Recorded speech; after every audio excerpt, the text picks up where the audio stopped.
नमस्कार दोस्तों, पॉलिटिक्स में आपका बहुत बहुत स्वागत है। दोस्तों आज के इस क्लास में यूपी ट्रिपल वीडियो एग्जाम 2023 के लिए करंट अफेयर की क्लास को लेकर आया हूँ। दोस्तों यदि आप हमारे चैनल पर नए हैं तो चैनल को सब्सक्राइब कीजिए, लाइक कीजिए, शेयर कीजिए।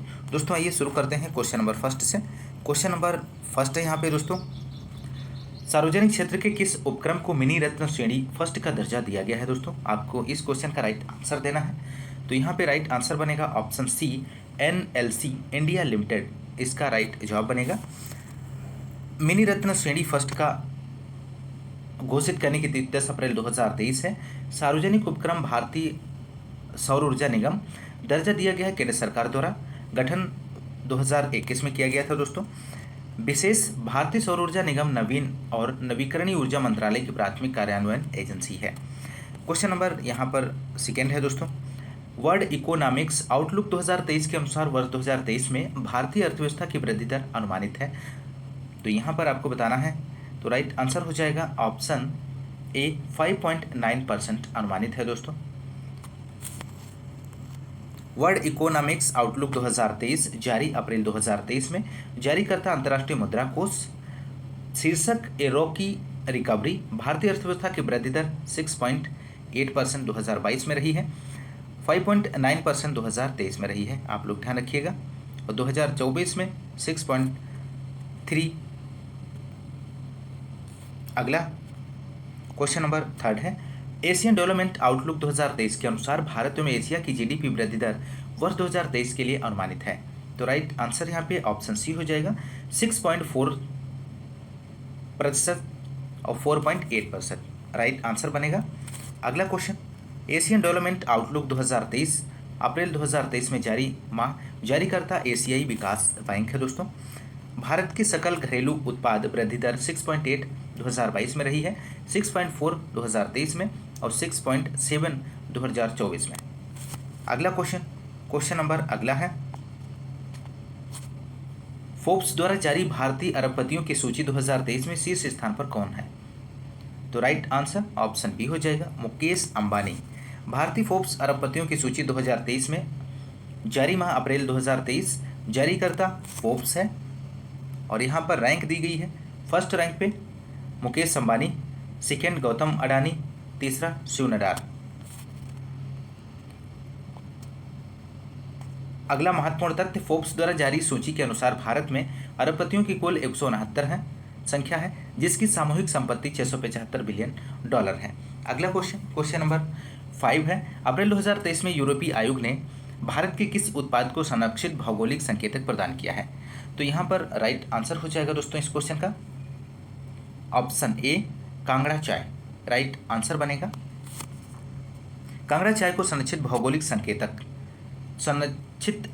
संकेतक PGI प्रदान करता यूरोपीय आयोग है। प्रदान करने की अधिसूचना 22 अप्रैल 2023 को, अधिसूचना प्रभावी हुई थी 11 अप्रैल 2023 से। कांगड़ा चाय उत्पादन राज्य हिमाचल प्रदेश है। दोस्तों भारत सरकार द्वारा GI टैग प्राप्त हुआ है वर्ष 2005 में, ध्यान रखिएगा। अगला क्वेश्चन नंबर 6 है, अप्रैल 2023 में जारी आंकड़ों के अनुसार वित्त वर्ष 2022-23 के दौरान भारत का रक्षा निर्यात मूल्य कितना है।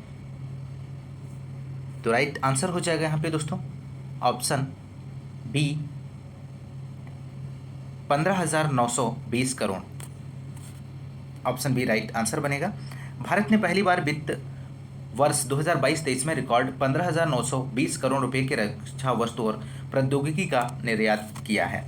जारी तिथि 1 अप्रैल 2023, जारीकर्ता रक्षा मंत्रालय। वित्त वर्ष 22-23 के दौरान कुल रक्षा निर्यात मूल्य 15,920 करोड़ रुपए, पिछले वर्ष 13,000 करोड़ रुपए रहा है। वित्त वर्ष 21-22 में रक्षा निर्यात 12,814 करोड़ रुपए, वित्त वर्ष 20-21 में रक्षा निर्यात 8,434 करोड़ रुपए रहा है। भारत द्वारा रक्षा निर्यात मुख्य रूप से अमेरिका, फिलीपींस और दक्षिण पूर्व एशिया, मध्य पूर्व और अफ्रीका के देशों को विशेष, वर्तमान में भारत में 85 से अधिक देशों को रक्षा सामग्री निर्यात कर रहा है। क्वेश्चन नंबर अगला 7 क्वेश्चन है, मार्च 2023 में जारी भारत के विदेशी ऋण संबंधी तिमाही आंकड़ों के अनुसार दिसंबर 2022 तक भारत का बाह्य ऋण कितना था। तो राइट आंसर ऑप्शन बी हो जाएगा, 613.1 बिलियन डॉलर। विदेशी ऋण का अनुमान 31 दिसंबर 2022 जारी तिथि 31 मार्च 2023। जारी करता आर्थिक विभाग वित्त मंत्रालय। कुल विदेशी ऋण $613.1 बिलियन। अवधि दिसंबर 2022। जीडीपी और कुल बाह्य ऋण का अनुमान 19.1% है। अगला क्वेश्चन नंबर 8 है, विदेश व्यापार नीति 2023 के तहत 2030 तक भारतीय निर्यात का लक्ष्य निर्धारित किया गया है। तो right answer option B, $2 trillion इसका सही जवाब बनेगा। 2030 तक भारतीय निर्यात का लक्ष्य। घोषणा तिथि 31 मार्च 2023। घोषणाकर्ता केंद्रीय वाणिज्य एवं उद्योग मंत्रालय। निर्धारित अवधि 2030। भारतीय निर्यात लक्ष्य $2 ट्रिलियन। नए निर्यात उत्कृष्ट शहर फरीदाबाद, मिर्जापुर, मुरादाबाद, वाराणसी है। निर्यात उत्कृष्ट शहरों की पूर्व संख्या 39 है। क्वेश्चन नंबर 9, पीएम मित्र पार्क योजना के तहत कितने पार्क स्थापित किए जा रहे हैं? तो right answer option B, 7 park स्थापित किए जा रहे हैं। पीएम मित्र पार्क योजना 17 मार्च 2023 को इसकी घोषणा हुई थी। घोषणाकर्ता भारत सरकार है। एकीकृत वस्त्र पार्क योजना है। 21-22 से 2027-28 अवधि इसकी रहेगी। पीएम मित्र पार्क का पूर्ण रूप PM mega integrated textile reason and apparel है। कुल पार्क 7 हैं। संबंधित राज्य तमिलनाडु, तेलंगाना, कर्नाटक, महाराष्ट्र, गुजरात, मध्य प्रदेश, उत्तर प्रदेश है। 5F vision, farm to fibre to factory to fashion to foreign. वित्तीय लागत 4,445 करोड़ रुपए। योजना अवधि वर्ष 2027 से 2028 तक। अगला क्वेश्चन नंबर 10 है, बेसिक एनिमल हस्बेंड्री स्टैटिस्टिक्स 2022 के अनुसार स्थित कीमतों पर कृषि क्षेत्र में पशुधन की हिस्सेदारी कितनी है? तो राइट आंसर आपको बताना है दोस्तों यहाँ पर। तो राइट आंसर हो जाएगा option C, 30.13%। Basic animal husbandry statistics 2023 15 March 2022 को जारी किया गया था। जारीकर्ता मत्स्य पालन, पशुपालन तथा डेयरी मंत्रालय है। कृषि क्षेत्र में पशुधन की हिस्सेदारी 30.13% है। कुल जीबीए में हिस्सा 4.9%। कुल दुग्ध उत्पादन में वार्षिक वृद्धि 5.29%। कुल दुग्ध उत्पादन 221.06 मिलियन टन है। अगला question number 11, UPI lite launch करने वाला देश का प्रथम बैंकिंग प्लेटफॉर्म कौन सा है? तो राइट आंसर बनेगा यहाँ पे option C, Paytm payment bank. UPI lite launch करने वाला देश का प्रथम बैंकिंग प्लेटफॉर्म यूपीआई लाइट है। भारतीय राष्ट्रीय भुगतान निगम एनपीसीआई पेटीएम पेमेंट बैंक सुविधा बिना पिन उपयोग किए भुगतान। लेन देन सीमा 200 रुपये। यूपीआई लाइट यह सितंबर 2022 में भारतीय रिजर्व बैंक द्वारा लॉन्च एक डिजिटल खाता है जो कम मूल्य के हस्तांतरण के लिए तेज और आसान लेन देन की सुविधा प्रदान करता है। अगला क्वेश्चन नंबर 12, वैश्विक मिलेट्स श्री अन्न सम्मेलन 2023 कहाँ आयोजित किया गया है? तो यहाँ पर राइट आंसर बनेगा दोस्तों इस क्वेश्चन का ऑप्शन ए, नई दिल्ली में आयोजित किया गया है। अगला क्वेश्चन, वैश्विक मिलेट्स श्री अन्न सम्मेलन 2023 आयोजन तिथि 18 से 19 मार्च 2023 है। आयोजन स्थल पूसा स्थित भारतीय कृषि अनुसंधान संस्थान IARI नई दिल्ली है। उद्घाटन प्रधानमंत्री नरेंद्र मोदी के द्वारा किया गया है। अन्य कार्यक्रम श्री अन्न पर डाक टिकट, स्मारक सिक्के जारी। वैश्विक उत्कृष्टता के घोषित भारतीय खाद्यान्न अनुसंधान संस्थान IIMR हैदराबाद। पुस्तक का विमोचन, book of millet standard. Question number 13 है, वर्ल्ड स्टील एसोसिएशन द्वारा जारी आंकड़ों के अनुसार कच्चे इस्पात उत्पादन में भारत किस स्थान पर है? तो राइट आंसर यहाँ पे हो जाएगा दोस्तों इस क्वेश्चन का ऑप्शन बी, द्वितीय स्थान पे है। कच्चा इस्पात उत्पादन में भारत का स्थान जारी माह मार्च 2023 जारी वर्ल्ड स्टील एसोसिएशन। कुल कच्चा इस्पात उत्पाद 1885.03 मिलियन टन है। कच्चा इस्पात उत्पादन अग्रणी देश चीन है, भारत और जापान। अगला क्वेश्चन नंबर 14 है, बेसिक एनिमल हस्बेंड्री स्टैटिस्टिक्स 2022 के संदर्भ में निम्नलिखित कथनों पर विचार कीजिए। यहाँ पे फर्स्ट ऑप्शन दिया गया, वैश्विक स्तर पर भारत अग्रणी दुग्ध उत्पादक देश है। सेकेंड है, उत्तर प्रदेश देश का अग्रणी दुग्ध उत्पादक देश राज्य है। थर्ड ऑप्शन है, वैश्विक स्तर पर अंडा उत्पादन में भारत तीसरे स्थान पर है। फोर्थ ऑप्शन है, देश का अग्रणी ऊन उत्पादक राज्य राजस्थान है। उपरोक्त के आधार पर सही कथनों वाला विकल्प छांटिए। तो यहाँ पे दोस्तों इस क्वेश्चन का आपको राइट आंसर देना है। तो राइट आंसर हो जाएगा ऑप्शन सी, फर्स्ट, थर्ड और फोर्थ ऑप्शन यहाँ पे राइट जवाब हो जाएगा।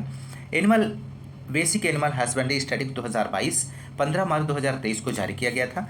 जारीकर्ता मत्स्य पालन पशुपालन डेयरी मंत्री पुरुषोत्तम रूपाला।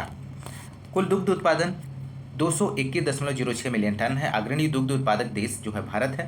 प्रति व्यक्ति दुग्ध उपलब्धता 444 ग्राम प्रतिदिन है। अग्रणी दुग्ध उत्पादक राज्य राजस्थान, उत्तर प्रदेश, मध्य प्रदेश है दोस्तों, ध्यान रखिएगा। अंडा उत्पादक में भारत तीसरे स्थान पर है 129.60 बिलियन। अग्रणी अंडा उत्पादक राज्य आंध्र प्रदेश, तमिलनाडु, तेलंगाना है। अग्रणी मांस उत्पादक राज्य महाराष्ट्र, उत्तर प्रदेश, पश्चिम बंगाल है। अग्रणी ऊन उत्पादक राज्य राजस्थान, जम्मू कश्मीर, गुजरात है। क्वेश्चन नंबर 15 है दोस्तों। 28 फरवरी को राष्ट्रीय सांख्यिकी कार्यालय द्वारा जारी राष्ट्रीय आय के द्वितीय अग्रिम अनुमानों के अनुसार जीडीपी वृद्धि दर कितनी आंकलित की गई है? तो राइट आंसर यहाँ पे देना है दोस्तों आपको।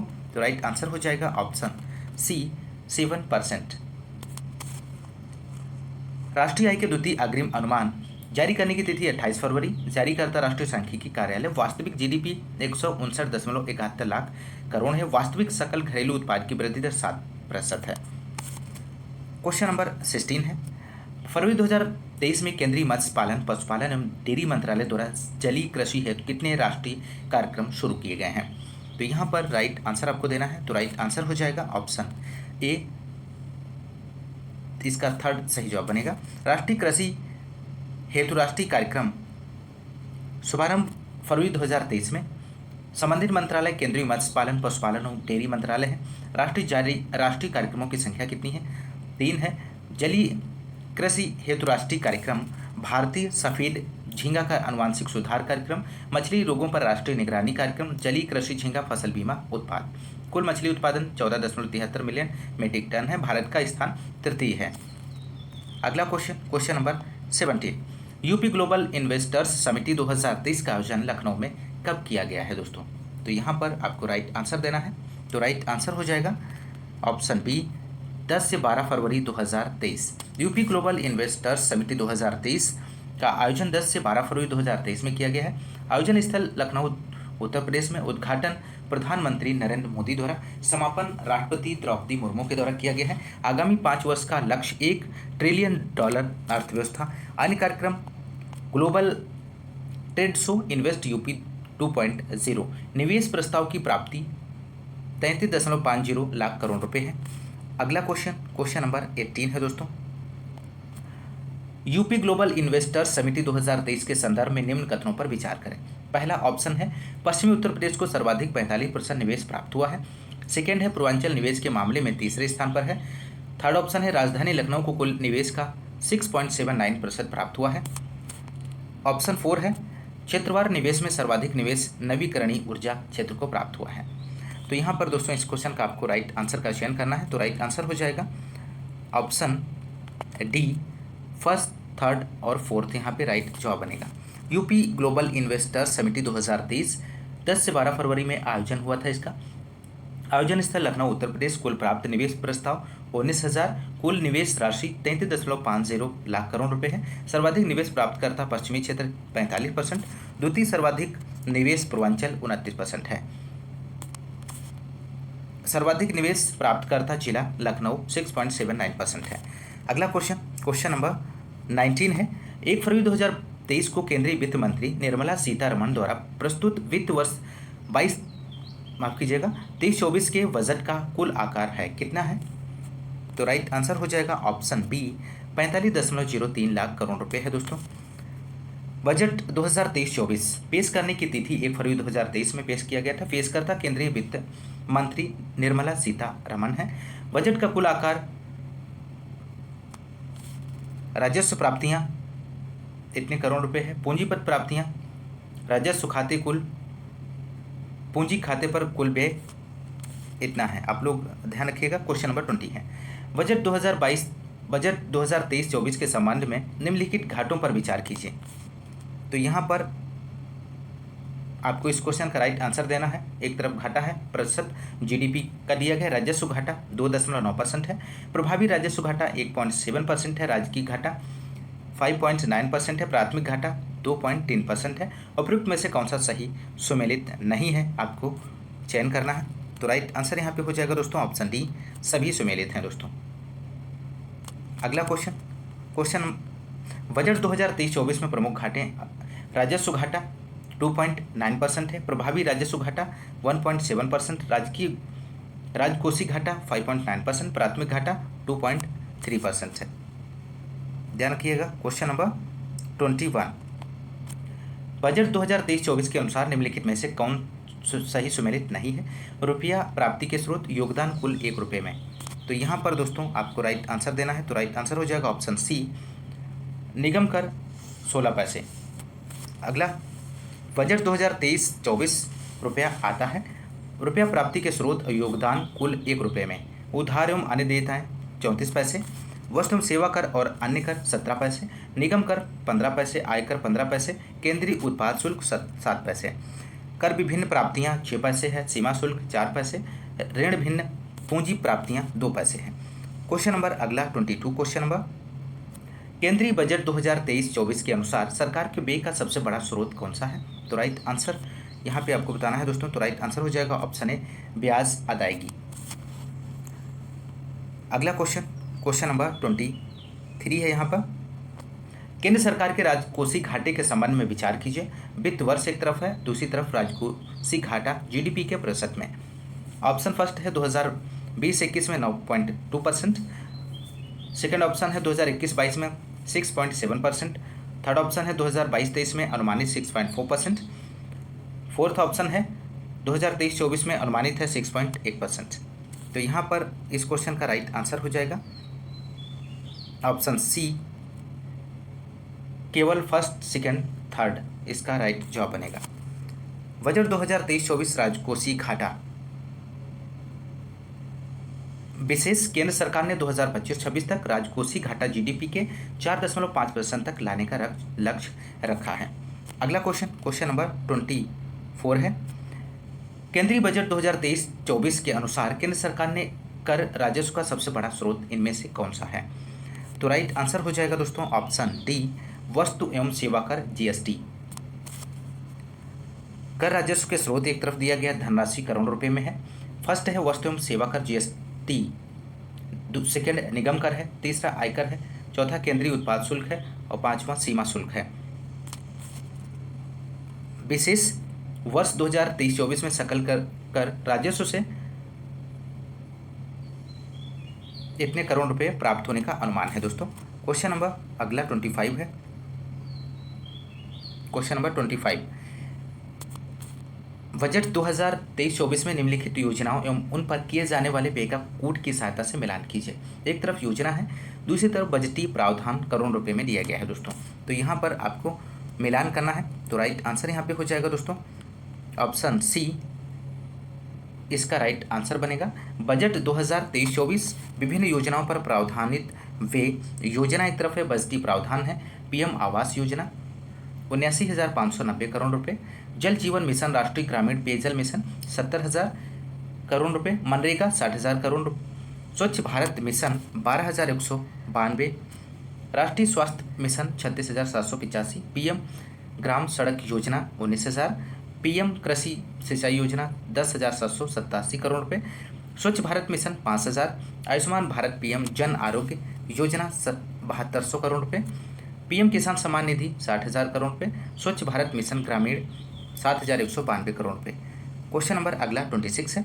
बजट 2023-24 में घोषित 7 प्राथमिकताओं को क्या नाम दिया गया है? तो राइट आंसर ऑप्शन बी हो जाएगा सप्तऋषि।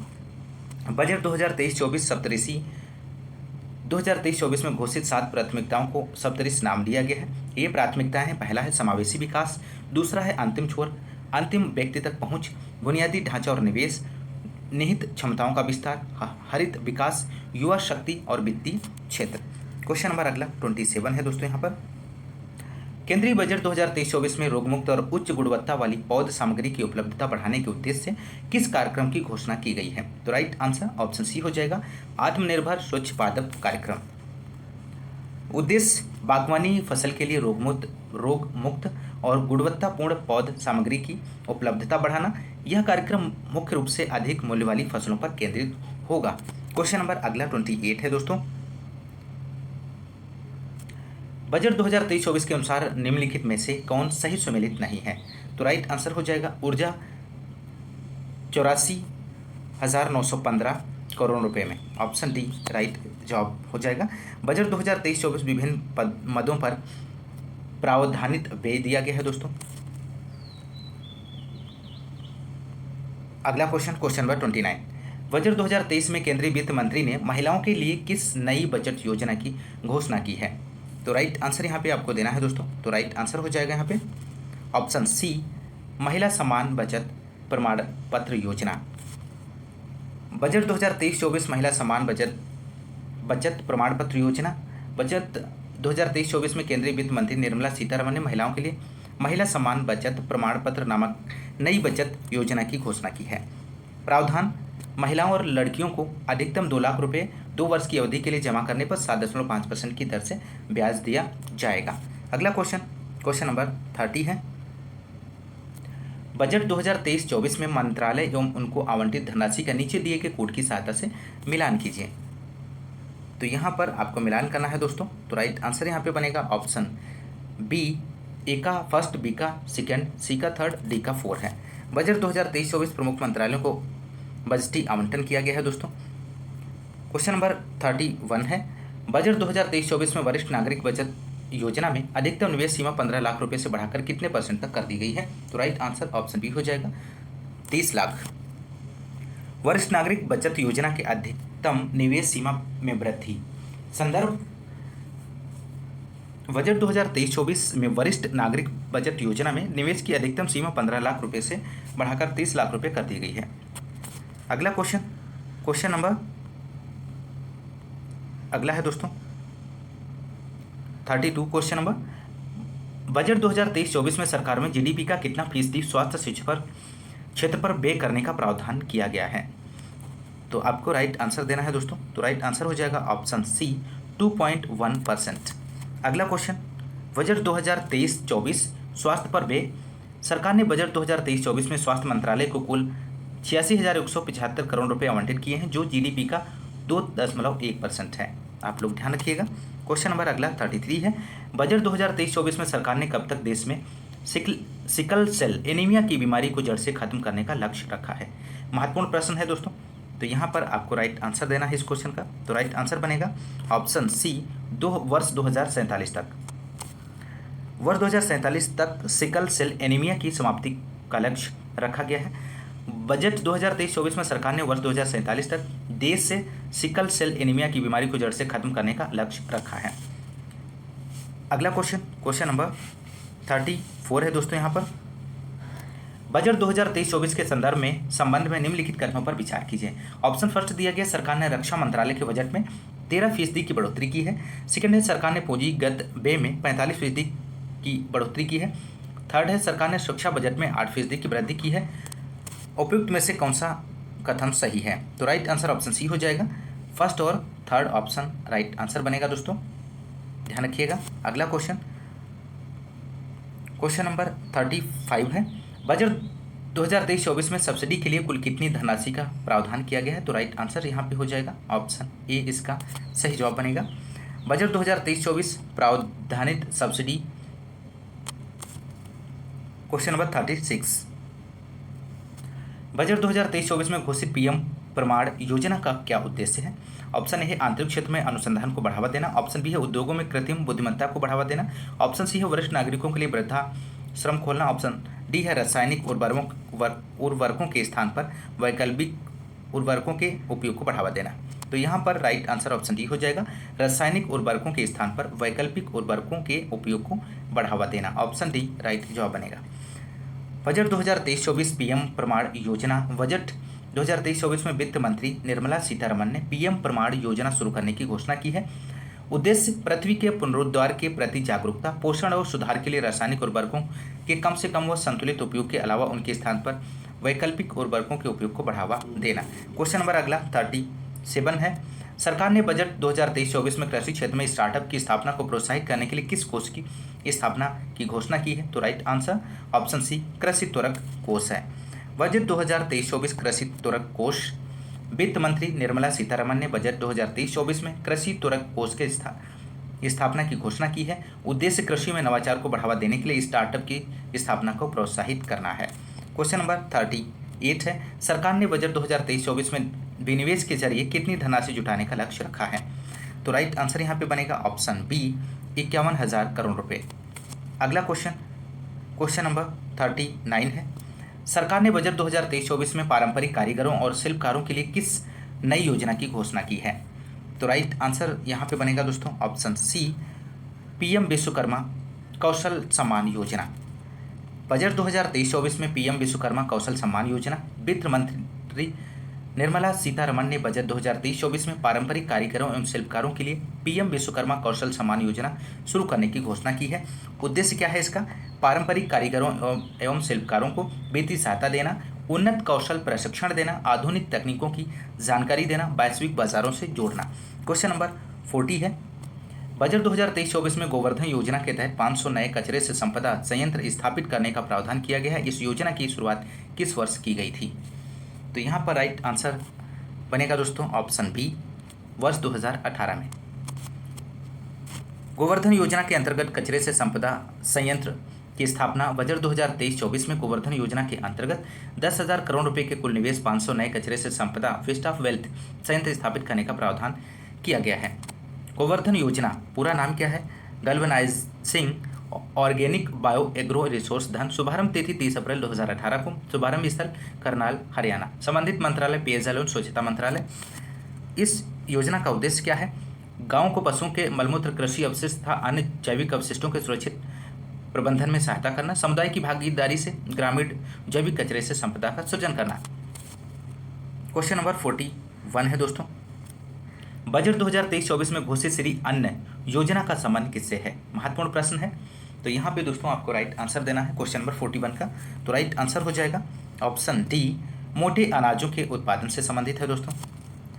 बजट 2023-24 श्री अन्न योजना, वित्त मंत्री निर्मला सीतारमण ने बजट 2023-24 में श्री अन्न योजना शुरू करने की घोषणा की। सरकार ने मोटे अनाजों को श्री अन्न नाम दिया है। सरकार ने इस योजना के लिए बजट में 2200 करोड़ रुपए का प्रावधान किया है। वैश्विक उत्कृष्टता केंद्र श्री अन्न योजना हेतु हैदराबाद स्थित भारतीय बाजरा अनुसंधान संस्थान को वैश्विक उत्कृष्टता केंद्र के रूप में विकसित किया जाएगा। अगला क्वेश्चन नंबर 42 है।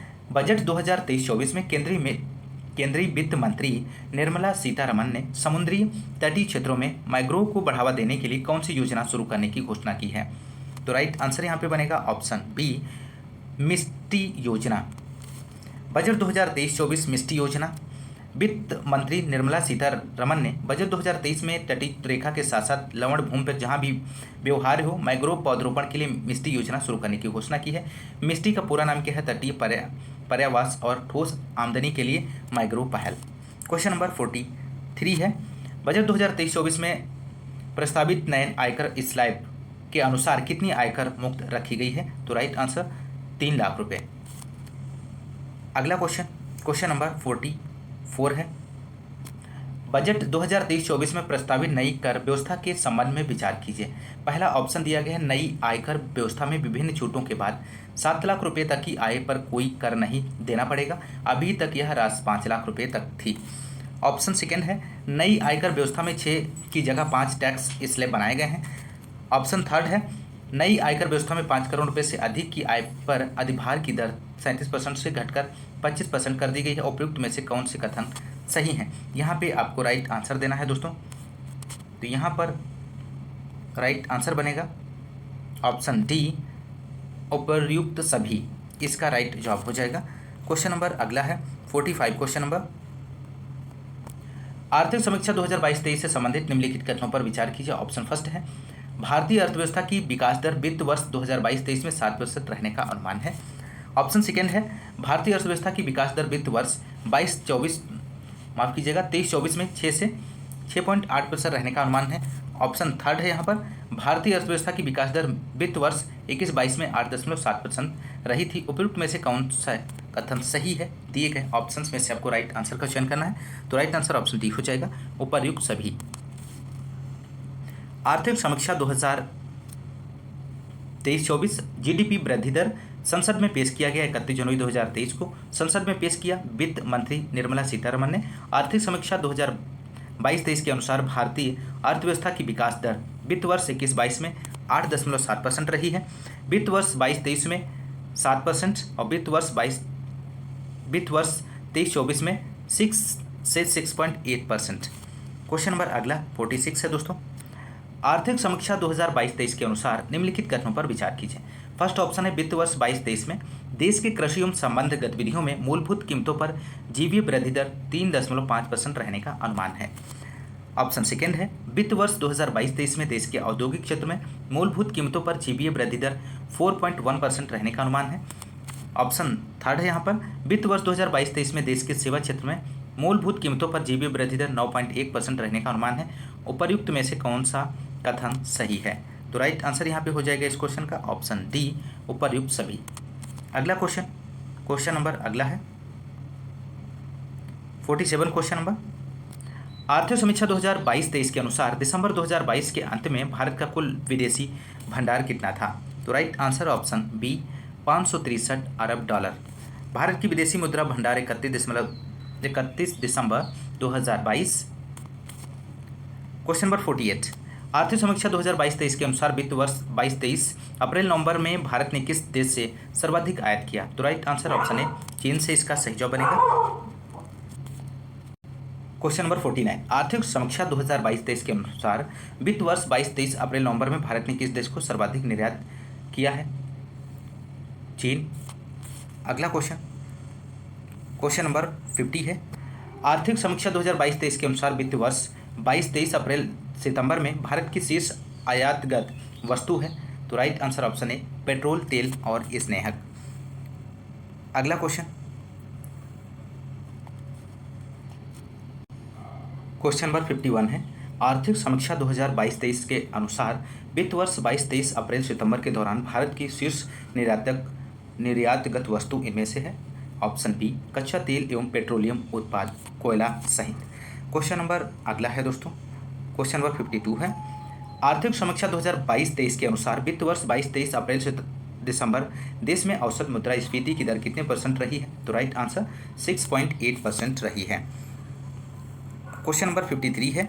विश्व बैंक के अनुमान के अनुसार भारत ने वर्ष 2022 में कुल कितना बाह्य प्रेषण प्राप्त किया है? तो राइट आंसर ऑप्शन डी हो जाएगा 100 अरब डॉलर। अगला क्वेश्चन नंबर 54। दिसंबर 2022 में सहकार लाभार्थी सम्मेलन का आयोजन कहाँ पर किया गया है? तो right answer option D, Bengaluru में किया गया है। सहकार लाभार्थी सम्मेलन 2022 30 दिसंबर 2022 को आयोजन इसका हुआ था। आयोजन स्थल बेंगलुरु कर्नाटक है। मुख्य अतिथि थी अमित शाह, केंद्रीय सहकारिता मंत्री। अन्य महत्वपूर्ण तथ्य क्या हैं? देश की पहली कोऑपरेटिव सोसाइटी वर्ष 1905 में कर्नाटक के गड़क जिले में स्थापित की गई थी। विश्व में लगभग 30 लाख और भारत में लगभग 9 लाख कोऑपरेटिव कार्यरत हैं। अगला क्वेश्चन नंबर 55 है। भारत ऑस्ट्रेलिया आर्थिक सहयोग और व्यापार समझौता किस तिथि से प्रभावी हुआ? तो राइट आंसर यहाँ पे बनेगा दोस्तों ऑप्शन ए, 29 दिसंबर 2022 से प्रभावी हुआ है। अगला क्वेश्चन नंबर अगला है दोस्तों 56 क्वेश्चन नंबर। दिसंबर 2022 में भारत ने किस संस्था के साथ तमिलनाडु में शहरी सेवाओं को बेहतर बनाने के लिए $125 मिलियन के ऋण समझौते पर हस्ताक्षर किया है? तो यहाँ पर दोस्तों आपको इस क्वेश्चन का राइट आंसर का चयन करना है। तो राइट आंसर हो जाएगा ऑप्शन डी, एशियाई विकास बैंक, ADB इसका राइट जवाब बनेगा। भारत और ADB के मध्य $125 मिलियन का ऋण समझौता हस्ताक्षरित हुआ है। समझौता हस्ताक्षरित 27 दिसंबर 2022 को भारत और एशियाई विकास बैंक के द्वारा भारत सरकार की ओर से वित्त मंत्रालय के आर्थिक कार्य विभाग के अपर सचिव रजत कुमार मिश्रा और ADB की ओर से इंडिया रेसिडेंट मिशन के प्रभारी अधिकारी होयून जियोंग हैं। समझौते का उद्देश्य क्या है? तमिलनाडु के 3 शहरों कोयम्बटूर, मदुरई और थूथुकुडी में जलवायु परिवर्तन रोधी सीवेज संग्रह और शोधन, जल निकासी और जलापूर्ति प्रणालियों को विकसित करने के लिए किया गया है। अगला क्वेश्चन नंबर 57 है। दिसंबर 2022 में जारी हुरून ग्लोबल 500 सर्वाधिक मूल्यवान कंपनियों की सूची 2022 में भारत की कुल कितनी कंपनियां शामिल हैं? तो राइट आंसर हो जाएगा यहाँ पर ऑप्शन सी, 20 इसका राइट जवाब बनेगा। वर्ष 2022 की हुरून ग्लोबल 500 सर्वाधिक मूल्यवान कंपनियों की सूची है। जारी तिथि 9 दिसंबर 2022। जारीकर्ता हुरून रिसर्च इंस्टीट्यूट है। सूची में शीर्ष 5 रैंक वाली कंपनियां दी गई हैं दोस्तों। फर्स्ट रैंक एप्पल है, माइक्रोसॉफ्ट है दूसरा, सेकेंड थर्ड है अल्फ़ाबेट गूगल, फोर्थ अमेजॉन और टेस्ला है। यहाँ पे ध्यान रखिएगा। क्वेश्चन नंबर अगला है 58 क्वेश्चन नंबर, हाल ही में भारतीय रिजर्व बैंक द्वारा जारी डिजिटल रुपया के संबंध में विचार कीजिए। फर्स्ट ऑप्शन 1 नवंबर 2022 को होलसेल ट्रांजैक्शन द्वितीय बाजार लेन देन के लिए डिजिटल रुपया लॉन्च किया गया है। सेकेंड ऑप्शन 1 दिसंबर 2022 को खुदरा लेन देन अर्थात आम आदमी के लिए डिजिटल रुपया लॉन्च किया गया है। ऑप्शन थर्ड है भारतीय डिजिटल रुपये को सेंट्रल बैंक डिजिटल करेंसी नाम दिया गया है। उपयुक्त में से कौन से कथन सही है, आपको सही विकल्प का चयन करना है। तो राइट आंसर यहाँ पे ऑप्शन डी हो जाएगा। फर्स्ट, सेकेंड और थर्ड इसका राइट आंसर बनेगा। डिजिटल रुपया जारी तिथि 1 नवंबर 2022 होलसेल ट्रांजैक्शन के लिए, 1 दिसंबर 2022 खुदरा लेन देन के लिए, जारी करता भारतीय रिजर्व बैंक है, डिजिटल रुपये का नाम सेंट्रल बैंक डिजिटल करेंसी है। अगला क्वेश्चन नंबर अगला है दोस्तों 59 क्वेश्चन नंबर, अक्टूबर 2022 में केंद्रीय मंत्रिमंडल द्वारा पूर्वोत्तर क्षेत्र के लिए एक नई योजना पीएम डिवाइन को किस अवधि के लिए मंजूरी प्रदान की गई है। तो राइट आंसर ऑप्शन सी हो जाएगा 2022-23 से 2025-26 तक। पीएम डिवाइन मंजूरी तिथि 12 अक्टूबर 2022। केंद्रीय मंत्रिमंडल भारत सरकार योजना की अवधि 2022 से 2023 से 25-26 15वें वित्त आयोग की शेष अवधि तक। योजना परिव्यय क्या है, 6600 करोड़ रुपए है। योजना प्रारूप केंद्रीय क्षेत्र की योजना, 100% केंद्रीय वित्त पोषण, क्रियान्वयन मंत्रालय पूर्वोत्तर क्षेत्र का विकास मंत्रालय है। अगला क्वेश्चन नंबर 60 है, अक्टूबर 2022 में उद्योग 4.0 भविष्य की चुनौतियां और आगे की राह विषय पर राष्ट्रीय सम्मेलन का आयोजन कहाँ पर किया गया है। तो राइट आंसर ऑप्शन ए केवड़िया गुजरात में इसका आयोजन किया गया है। उद्योग 4.0 भविष्य की चुनौतियां और आगे की राह विषय पर राष्ट्रीय सम्मेलन का आयोजन 7 अक्टूबर 2022 को किया गया है। आयोजन स्थल केवड़िया एकता नगर गुजरात में, भारी उद्योग मंत्रालय भारत सरकार। उद्घाटनकर्ता डॉक्टर महेंद्र नाथ पांडे केंद्रीय भारी उद्योग मंत्री। उद्देश्य देश में औद्योगिक क्षेत्रों को डिजिटल विनिर्माण प्रक्रियाओं को अपनाने के प्रति जागरूक बनाना तथा ऑटोमेशन एवं नवाचार को उद्योग के लिए बढ़ावा देना। अगला क्वेश्चन नंबर 60 है, अक्टूबर 2022 में उद्योग 4.0 भविष्य की चुनौतियां और आगे की राह विषय पर राष्ट्रीय सम्मेलन का आयोजन कहाँ पर किया गया है। क्वेश्चन ये हो चुका है, रिपीट हो गया है। अगला क्वेश्चन नंबर 61 है, अक्टूबर 2022 में विश्व मसाला कांग्रेस के 14वें संस्करण का आयोजन G20 बैठक के दौरान कहाँ पर करने की घोषणा की गई है। तो राइट आंसर यहाँ पे बनेगा ऑप्शन ए मुंबई में। विश्व मसाला कांग्रेस WSC के 14वें संस्करण के आयोजन की घोषणा अक्टूबर 2022 में मसाला बोर्ड इंडिया के द्वारा की गई है। मुंबई सिडको प्रदर्शनी एवं सम्मेलन केंद्र में आयोजन अवधि 16 से 18 फरवरी 2023 G20 बैठक के दौरान। संस्करण 14वां है दोस्तों। इसकी थीम की बात करें तो spices vision 2030, spices sustainability, productivity, innovation, collaboration, excellence and safety.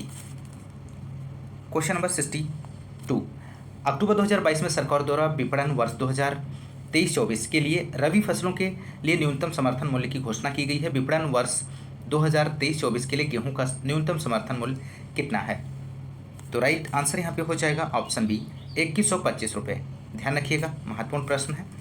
विपणन वर्ष 2023-24 के लिए रबी फसलों के न्यूनतम समर्थन मूल्य MSP की घोषणा की गई है 18 अक्टूबर 2022।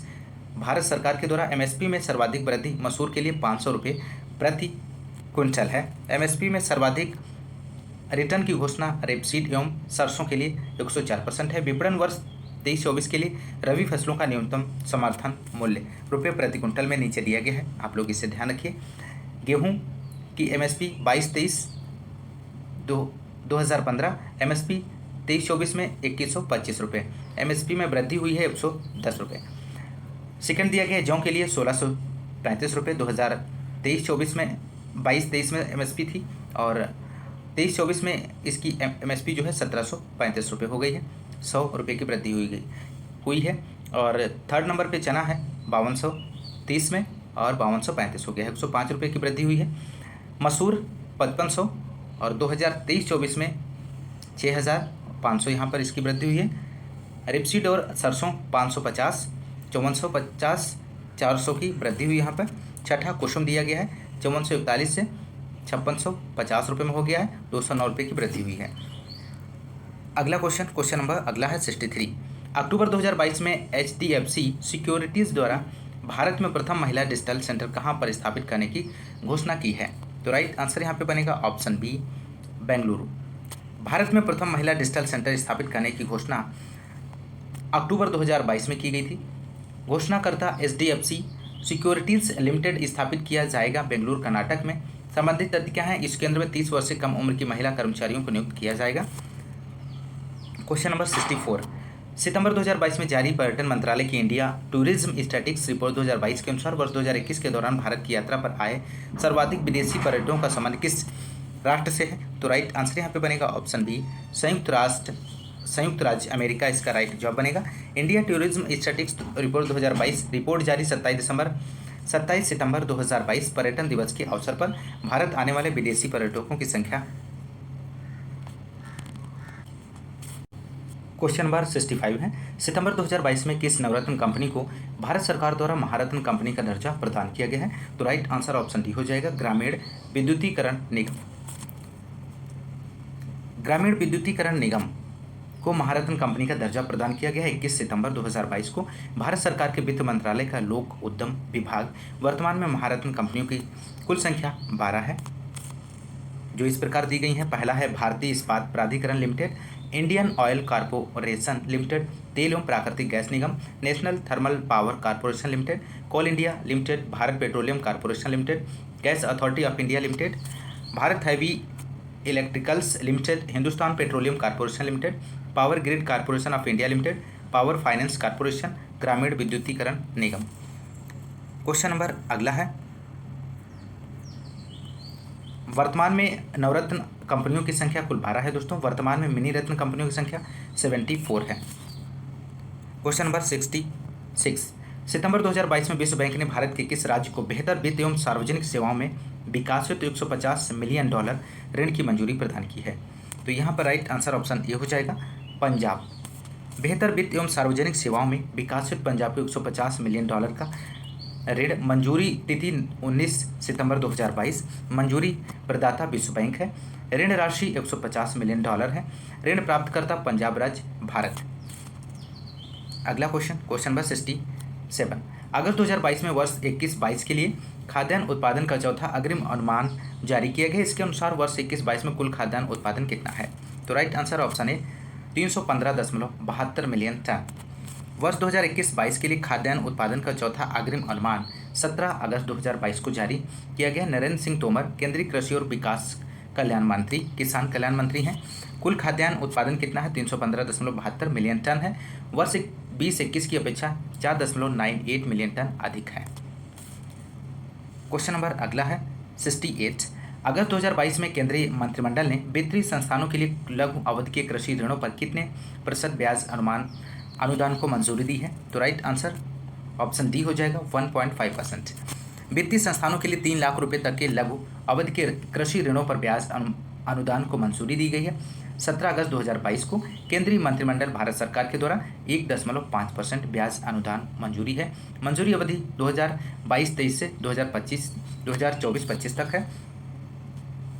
अगला क्वेश्चन नंबर 69, अगस्त 2022 में स्माइल 75 पहल का शुभारंभ किसके द्वारा किया गया है? तो right answer option B, doctor Virendra Kumar के द्वारा किया गया है। स्माइल 75 पहल का शुभारंभ 12 अगस्त 2022 डॉक्टर वीरेंद्र कुमार केंद्रीय सामाजिक न्याय और अधिकारिता मंत्री हैं। शुभारंभ स्थल नई दिल्ली। क्वेश्चन नंबर अगला 70 क्वेश्चन नंबर है, अगस्त 2022 में भारतीय प्रतिभूति एवं विनिमय बोर्ड ने किसकी अध्यक्षता में एक FPI सलाहकार समिति का गठन किया है? तो right answer option D, KV Subramaniam.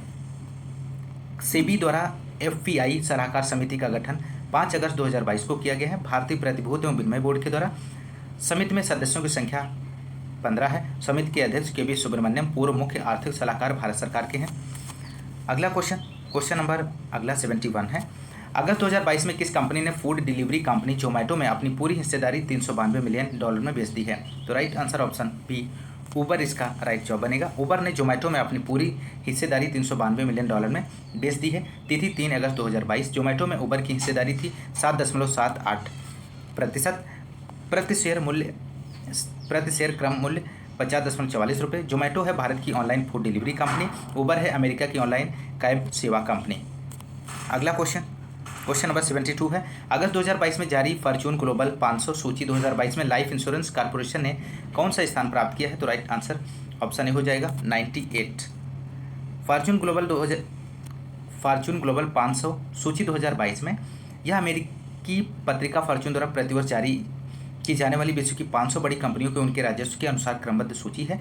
जारी तिथि 3 अगस्त 2022 है। विश्व की शीर्ष 3 कंपनियां हैं वॉलमार्ट यूएसए, अमेजन यूएसए और तीसरा स्टेट ग्रिड चीन है। सूची में शामिल भारत की कुल कंपनियां 9 हैं। भारतीय कंपनी की रैंक नीचे दी गई है। लाइफ इंश्योरेंस कॉर्पोरेशन की 98 रैंक है, रिलायंस इंडस्ट्री की 104 रैंक है, इंडियन ऑयल की 142, ओएनजीसी की 190, state bank of India 236, Bharat petroleum 295, Tata Motors 370 rank है, टाटा स्टील 435, राजेश एक्सपोर्टर्स 437। सूची में सबसे अधिक कंपनियों वाले देश हैं चीन, हांगकांग सहित 136 कंपनियां हैं, यूएसए 124 कंपनियां, जापान 47 कंपनियां। अगला क्वेश्चन नंबर 73 है, जुलाई 2022 में ई नाम के तहत प्लेटफॉर्म्स का शुभारंभ किसके द्वारा किया गया है? तो राइट आंसर यहाँ पे बनेगा दोस्तों ऑप्शन बी, नरेंद्र सिंह तोमर इसका राइट जवाब बनेगा। नरेंद्र सिंह तोमर ने ई नाम के तहत प्लेटफॉर्म्स का शुभारंभ किया है। 14 जुलाई 2022 को बंगलुरु कर्नाटक में किया है। शुभारंभकर्ता नरेंद्र सिंह तोमर केंद्रीय कृषि किसान कल्याण मंत्री हैं। अगला क्वेश्चन नंबर 74, जुलाई 2022 में जारी भारत की जैव अर्थव्यवस्था रिपोर्ट 2022 के अनुसार 21 में भारत की जैव अर्थव्यवस्था का मूल्य कितना है? तो राइट आंसर यहाँ पे बनेगा दोस्तों option B, 80.12 billion dollar. Bharat की जैव अर्थव्यवस्था रिपोर्ट 2022 19 जुलाई 2022 को जारी हुई थी। डॉक्टर जितेंद्र सिंह केंद्रीय विज्ञान और प्रौद्योगिकी एवं पृथ्वी विज्ञान राज्य मंत्री स्वतंत्र प्रभार के। वर्ष 2021 में भारत की जैव अर्थव्यवस्था का मूल्य 80.12 बिलियन डॉलर 2020 की अपेक्षा 14.1% की इसमें वृद्धि हुई है। क्वेश्चन नंबर 75, अक्टूबर 2022 में कृषि एवं किसान कल्याण विभाग भारत सरकार द्वारा जारी 21-22 के तीसरे अग्रिम अनुमान में कुल कितने मिलियन टन बागवानी फसलों के उत्पादन का अनुमान है? तो राइट आंसर ऑप्शन बी हो जाएगा 342.33 मिलियन टन। 2021-22 में बागवानी फसलों का तीसरा अग्रिम अनुमान जारी किया गया है। 27 अक्टूबर 2022 को कृषि एवं किसान कल्याण विभाग भारत सरकार के द्वारा जारी किया गया है। और अन्य महत्वपूर्ण तथ्य 21-22 के बागवानी फसलों के उत्पादन के तीसरे अग्रिम अनुमान में कुल 342.33 मिलियन टन बागवानी उत्पादन का अनुमान है, जो 20-21 के कुल बागवानी फसलों के उत्पादन से 7.73 मिलियन टन 2.3% अधिक है। अगला क्वेश्चन नंबर अगला संक्षिप्तकी से संबंधित करंट अफेयर के क्वेश्चंस को देखेंगे। चर्चित व्यक्ति से संबंधित 2023 में क्वेश्चन नंबर फर्स्ट है, मार्च 2023 में पेट्र पावेल ने किस देश के राष्ट्रपति के रूप में शपथ ग्रहण किया है? तो राइट आंसर हो जाएगा ऑप्शन सी, चेक गणराज्य। पेट्र पावेल चेक गणराज्य के राष्ट्रपति निर्वाचित हुए हैं। शपथ ग्रहण 9 मार्च 2023 को हुआ है। मिलोस जमैन पूर्व पद नाटो सैन्य समिति के पूर्व अध्यक्ष हैं। अगला क्वेश्चन नंबर सेकेंड, मार्च 2023 में नेपाल के नए राष्ट्रपति के रूप में किसे निर्वाचित किया गया? तो राइट आंसर रामचंद्र पौडेल को। नेपाल के नए राष्ट्रपति रामचंद्र पौडेल हैं। स्थान किसका लेंगे? श्रीमती विद्या भंडारी का। किसको हराकर? सुभाष चंद्र नेमबांग को। अगला क्वेश्चन नंबर थर्ड, मार्च 2023 में भारत में अमेरिका के नए राजदूत के रूप में किसे नियुक्त किया गया है? तो राइट आंसर ऑप्शन बी हो जाएगा, एरिक गारसेटी को। भारत में अमेरिका के नए राजदूत एरिक गारसेटी हैं। किसके स्थान पर? केनेथ जस्टर का स्थान लेंगे। क्वेश्चन नंबर 4, फरवरी 2023 में बांग्लादेश के नए राष्ट्रपति के रूप में किसे निर्वाचित किया गया है? तो राइट आंसर शहाबुद्दीन चुप्पू को। बांग्लादेश के नए राष्ट्रपति मोहम्मद शहाबुद्दीन चुप्पू हैं। स्थान लेंगे अब्दुल हमीद का। किस पार्टी से संबंधित हैं? अवामी लीग पार्टी। किस क्रम के राष्ट्रपति हैं? 22वें राष्ट्रपति हैं। क्वेश्चन नंबर 5, फरवरी 2023 में नीति आयोग के नए सीईओ के रूप में किसे नियुक्त किया गया है? महत्वपूर्ण प्रश्न है। तो राइट आंसर हो जाएगा VVR Subramaniam. Option A right answer बनेगा।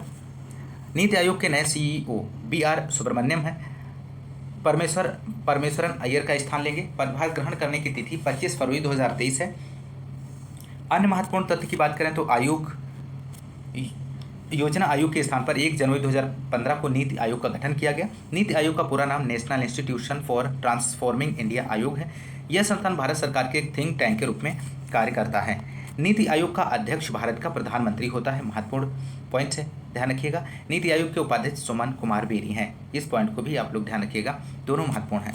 क्वेश्चन नंबर 6 है, फरवरी 2023 में किस भारतीय को विश्व बैंक समूह मुख्यालय में नए कार्यकारी निदेशक के रूप में नियुक्त किया गया है? तो राइट आंसर यहाँ पे आपको देना है, तो राइट आंसर हो जाएगा ऑप्शन बी, परमेश्वरन अय्यर। विश्व बैंक का कार्यकारी निदेशक परमेश्वरन अय्यर है। कार्यकाल 3 वर्ष है। पदभार ग्रहण तिथि 20 फरवरी 2023। अन्य महत्वपूर्ण तथ्य हैं, परमेश्वरन अय्यर नीति आयोग के पूर्व सीईओ के पद पर कार्य कर चुके हैं। विश्व बैंक की स्थापना वर्ष 1944 में की गई थी। विश्व बैंक का मुख्यालय वाशिंगटन डीसी में है। वर्तमान में इसके 189 देश सदस्य हैं, भारत भी इसका सदस्य देश है। इसके अगले अध्यक्ष के रूप में भारतीय मूल के अमेरिकी अजय बंगा को नामित किया गया है। क्वेश्चन नंबर 7 है, जनवरी 2023 में नीलमणि फुकन जूनियर का निधन हो गया, उसका संबंध किस क्षेत्र से है? तो राइट आंसर ऑप्शन सी, साहित्य से संबंधित है। नीलमणि फुकन जूनियर, नीलमणि फुकन असम के प्रसिद्ध कवि और साहित्यकार थे दोस्तों। असमिया साहित्य में उन्हें ऋषि तुल्य माना जाता है, वह जन कवि के रूप में भी जाने जाते हैं। पुरस्कार इनको मिला है, पद्मश्री, साहित्य अकादमी पुरस्कार, असम वैली अवार्ड, 56वां ज्ञानपीठ पुरस्कार आदि दिया गया है। इनकी रचनाएं देख लेते हैं। रचनाएं हैं मानस प्रतिमा, फूली ठका, सूर्यमुखी, फुलतारे और फालें इत्यादि। क्वेश्चन नंबर 8 है, हाल ही में चर्चा में रही निक्की हेली का संबंध किस क्षेत्र से है दोस्तों? तो राइट आंसर हो जाएगा ऑप्शन डी, राजनीति से है। निक्की हेली चर्चा का कारण, अमेरिका के 2024 में होने वाले राष्ट्रपति चुनाव में रिपब्लिकन पार्टी से दावेदारी की घोषणा की है। उपलब्धियां क्या हैं? भारतीय मूल की अमेरिकी राजनेता जिन्होंने संयुक्त राष्ट्र 2017-18 में अमेरिकी राजदूत के रूप में कार्य किया है। वह दक्षिणी कैरोलिना 2011-17 के गवर्नर के रूप में सेवा देने वाली पहली महिला थी। क्वेश्चन नंबर 9 है दोस्तों यहाँ पर, फरवरी 2023 में संयुक्त राष्ट्र के सामाजिक विकास आयोग के 62वें सत्र के अध्यक्ष के रूप में किसे चुना गया है? तो right answer option A, Ruchira Kamboj को चुना गया है। संयुक्त राष्ट्र का सामाजिक विकास आयोजन 62वें सत्र का आयोजन रुचिरा कंबोज। अन्य महत्वपूर्ण तथ्य, रुचिरा कंबोज संयुक्त राष्ट्र में भारत के स्थायी प्रतिनिधित्व के पद पर नियुक्त हैं। वह संयुक्त राष्ट्र में भारत की पहली महिला राजदूत हैं। वह 1987 बैच की भारतीय विदेश सेवा IFS अधिकारी हैं। रुचिरा कंबोज भूटान में भारत की राजदूत और दक्षिण अफ्रीका में भारत की उच्चायुक्त के रूप में सेवाएं दे चुकी हैं। क्वेश्चन नंबर 10 है, जनवरी 2023 में भारत के गणतंत्र दिवस समारोह 2023 में किस देश के राष्ट्रपति मुख्य अतिथि के रूप में शामिल हुए हैं? तो राइट आंसर यहाँ पे बनेगा ऑप्शन सी, मिस्र के। गणतंत्र दिवस पर मुख्य अतिथि मिस्र के राष्ट्रपति अब्देल फताह अल सीसी। अन्य महत्वपूर्ण तथ्य, भारत मिस्र के बीच राजनयिक संबंधों के वर्ष 2022 में 75 वर्ष पूरे हो गए हैं। भारत ने अपनी G20 की अध्यक्षता के दौरान मिस्र को अतिथि देश के रूप में आमंत्रित किया है। राष्ट्रपति बनने के बाद से अब्देल फताह अल सीसी तीसरी बार भारत की यात्रा पर आए थे। मिस्र की राजधानी काहिरा है, जो नील नदी पर स्थित है। मिस्र को नील नदी का आशीर्वाद कहा जाता है। आसवान बांध मिस्र में नील नदी पर स्थित है। महत्वपूर्ण पॉइंट है, ध्यान रखिएगा। क्वेश्चन नंबर 11, प्रसिद्ध लेखक डोमिनिक लैपियर जिनका दिसंबर 2022 में निधन हो गया, उनका संबंध किस देश से है? तो राइट आंसर फ्रांस से है। इनका प्रसिद्ध लेखक डोमिनिक लैपियर का निधन फ्रांस से देश से संबंधित है। क्वेश्चन नंबर अगला, क्वेश्चन नंबर 12, जनवरी 2023 में किसे BSE के नए MD और CEO के रूप में नियुक्त किया गया है? तो राइट आंसर ऑप्शन है, सुंदर रमन रामामूर्ति। BSE के नए MD और CEO सुंदर रमन रामामूर्ति हैं। 4 जनवरी 2023 को नियुक्त किया गया। आशीष कुमार चौहान का स्थान लेंगे। अन्य महत्वपूर्ण तथ्य, Bombay stock exchange BSE Bharat का पहला और सबसे बड़ा सिक्योरिटी मार्केट है। BSE की स्थापना 1875 ईस्वी में native share and stock brokers association के रूप में हुई थी। क्वेश्चन नंबर 13 है, जनवरी 2023 में बीजेपी के वरिष्ठ नेता केसरीनाथ त्रिपाठी का निधन हो गया, इसका संबंध किस प्रदेश से था? तो राइट आंसर ऑप्शन है, उत्तर प्रदेश से। केसरीनाथ त्रिपाठी का निधन 8 जनवरी 2023 उत्तर प्रदेश से है। जिला इलाहाबाद प्रयागराज। राजनेता बीजेपी के वरिष्ठ राजनेता हैं। क्वेश्चन नंबर अगला है 14, फरवरी 2023 में यूनिसेफ इंडिया के नए राष्ट्रीय राजदूत के रूप में किसे नियुक्त किया गया? तो right answer option B, Ayushmann Khurrana को। यूनिसेफ इंडिया के नए राष्ट्रीय राजदूत आयुष्मान खुराना है। बच्चों के अधिकारों को बढ़ावा देने के लिए महत्वपूर्ण तथ्य क्या है? यूनिसेफ की स्थापना वर्ष 1946 में की गई थी। इसका पूर्ण नाम क्या है? United Nations International Children's Emergency Fund है। उद्देश्य क्या है? दुनिया भर के बच्चों के जीवन, स्वास्थ्य, शिक्षा और उसके अधिकारों की रक्षा करने के साथ साथ उनके बचपन को बेहतर बनाना। यूनिसेफ का मुख्यालय न्यूयॉर्क अमेरिका में स्थित है। इस पॉइंट को भी ध्यान रखिएगा। क्वेश्चन नंबर 15, जनवरी 2023 में सियाचिन के कुमार पोस्ट में सक्रिय रूप से तैनात होने वाली पहली महिला अधिकारी कौन बनी है? तो राइट आंसर ऑप्शन डी हो जाएगा, शिवा चौहान बनी है। क्वेश्चन नंबर, शिवा चौहान सियाचिन के कुमार पोस्ट में सक्रिय रूप से तैनात होने वाली पहली महिला अधिकारी हैं। तैनाती तिथि 2 जनवरी 2023 को। कैप्टन शिवा चौहान। अन्य महत्वपूर्ण तथ्य की बात करें, सियाचिन विश्व का सबसे ऊंचा युद्ध क्षेत्र है। हाल ही में उत्तर प्रदेश के मिर्जापुर की सानिया मिर्जा ने एनडीए की परीक्षा में 149वां स्थान प्राप्त किया। इस प्रकार वह भारतीय वायुसेना में पहली मुस्लिम फाइटर पायलट बन सकती हैं। क्वेश्चन नंबर 16 है, जनवरी 2023 में रेलवे बोर्ड का नया अध्यक्ष और सीईओ किसे नियुक्त किया गया है? मोस्ट इंपोर्टेंट प्रश्न है। तो यहाँ पे राइट आंसर हो जाएगा ऑप्शन बी, अनिल कुमार लाहाटी को। रेलवे बोर्ड के नए अध्यक्ष एवं सीईओ अनिल कुमार लाहौटी को नियुक्त किया गया है। अध्यक्ष एवं सीईओ रेलवे बोर्ड के हैं। पदभार ग्रहण किया है 1 जनवरी 2023 को। किसके स्थान पर? विनय कुमार त्रिपाठी के स्थान पर। अन्य महत्वपूर्ण तथ्य क्या है? अनिल कुमार लोहित भारतीय रेलवे इंजीनियरिंग सेवा के 1984 बैच के अधिकारी हैं। ये वर्ष 15-17 तक लखनऊ के डीआरएम पद पर कार्य कर चुके हैं। क्वेश्चन नंबर 17, दिसंबर 2022 में किसे उच्चतम न्यायालय में न्यायाधीश नियुक्त किया गया है? तो राइट आंसर ऑप्शन डी हो जाएगा, दीपांकर दत्ता को। न्यायमूर्ति दीपांकर दत्ता उच्चतम न्यायालय में न्यायाधीश नियुक्त हुए हैं 12 दिसंबर 2022 से। न्यायमूर्ति दीपांकर दत्ता उच्च न्यायालय के मुख्य न्यायाधीश न्यायमूर्ति DY चंद्रचूड़। नियुक्तिकर्ता राष्ट्रपति द्रौपदी मुर्मू। कोलेजियम की सिफारिश पर। अन्य महत्वपूर्ण तथ्य। क्वेश्चन नंबर 18, दिसंबर 2022 में किसे पेटा इंडिया 2022 का पर्सन ऑफ द ईयर चुना गया है? तो right answer option C, Sonakshi Sinha को चुना गया है। पेटा इंडिया 2022 का person of the year, PETA India 2022 की पर्सन ऑफ द ईयर अभिनेत्री सोनाक्षी सिन्हा है। अगला क्वेश्चन, क्वेश्चन नंबर 19, दिसंबर 2022 में किसे हार्वर्ड विश्वविद्यालय का पहला अश्वेत प्रेसिडेंट बनाने की घोषणा की है? तो राइट आंसर ऑप्शन डी हो जाएगा, क्लाउडिन गे को। क्लाउडिन गे होंगी हार्वर्ड विश्वविद्यालय की पहली अश्वेत प्रेसिडेंट है। 15 दिसंबर 2022 को क्लाउडिन गे प्रेसिडेंट हार्वर्ड विश्वविद्यालय। क्वेश्चन नंबर 20 है यहाँ पर, दिसंबर 2022 में भारतीय ओलंपिक संघ का नया अध्यक्ष किसे चुना गया है? तो यहाँ पर दोस्तों राइट आंसर हो जाएगा, PT उषा को चुना गया है। भारतीय ओलंपिक संघ की पहली महिला अध्यक्ष 10 दिसंबर 2022 को निर्वाचन अध्यक्ष PT उषा हैं। PT उषा की उपलब्धियां क्या हैं? उड़न परी के नाम से मशहूर PT उषा ने एशियन गेम्स में 2 स्वर्ण पदक जीता है। लॉस एंजल्स ओलंपिक 1984 में इन्होंने 400 मीटर बांधा दौड़ में चौथा स्थान प्राप्त किया है। जुलाई 2022 में इन्हें राष्ट्रपति द्वारा राज्यसभा सांसद नामित किया गया है। ये भारतीय ओलंपिक संघ की 16वीं अध्यक्ष और पहली महिला अध्यक्ष हैं। भारतीय ओलंपिक संघ में महत्वपूर्ण पदों पर चुने गए अन्य व्यक्ति, वरिष्ठ उपाध्यक्ष अजय कुमार हैं, उपाध्यक्ष गगन नारंग और राज लक्ष्मी सिंह देव, कोषाध्यक्ष सहदेव यादव, संयुक्त सचिव पुरुष कल्याण चौबे हैं, संयुक्त सचिव महिला अलकनंदा अशोक। क्वेश्चन नंबर 21, दिसंबर 2022 में राष्ट्रीय कृषि और ग्रामीण विकास बैंक नाबार्ड के नए अध्यक्ष कौन बने हैं? तो राइट आंसर हो जाएगा KB Shaji, option B right answer बनेगा।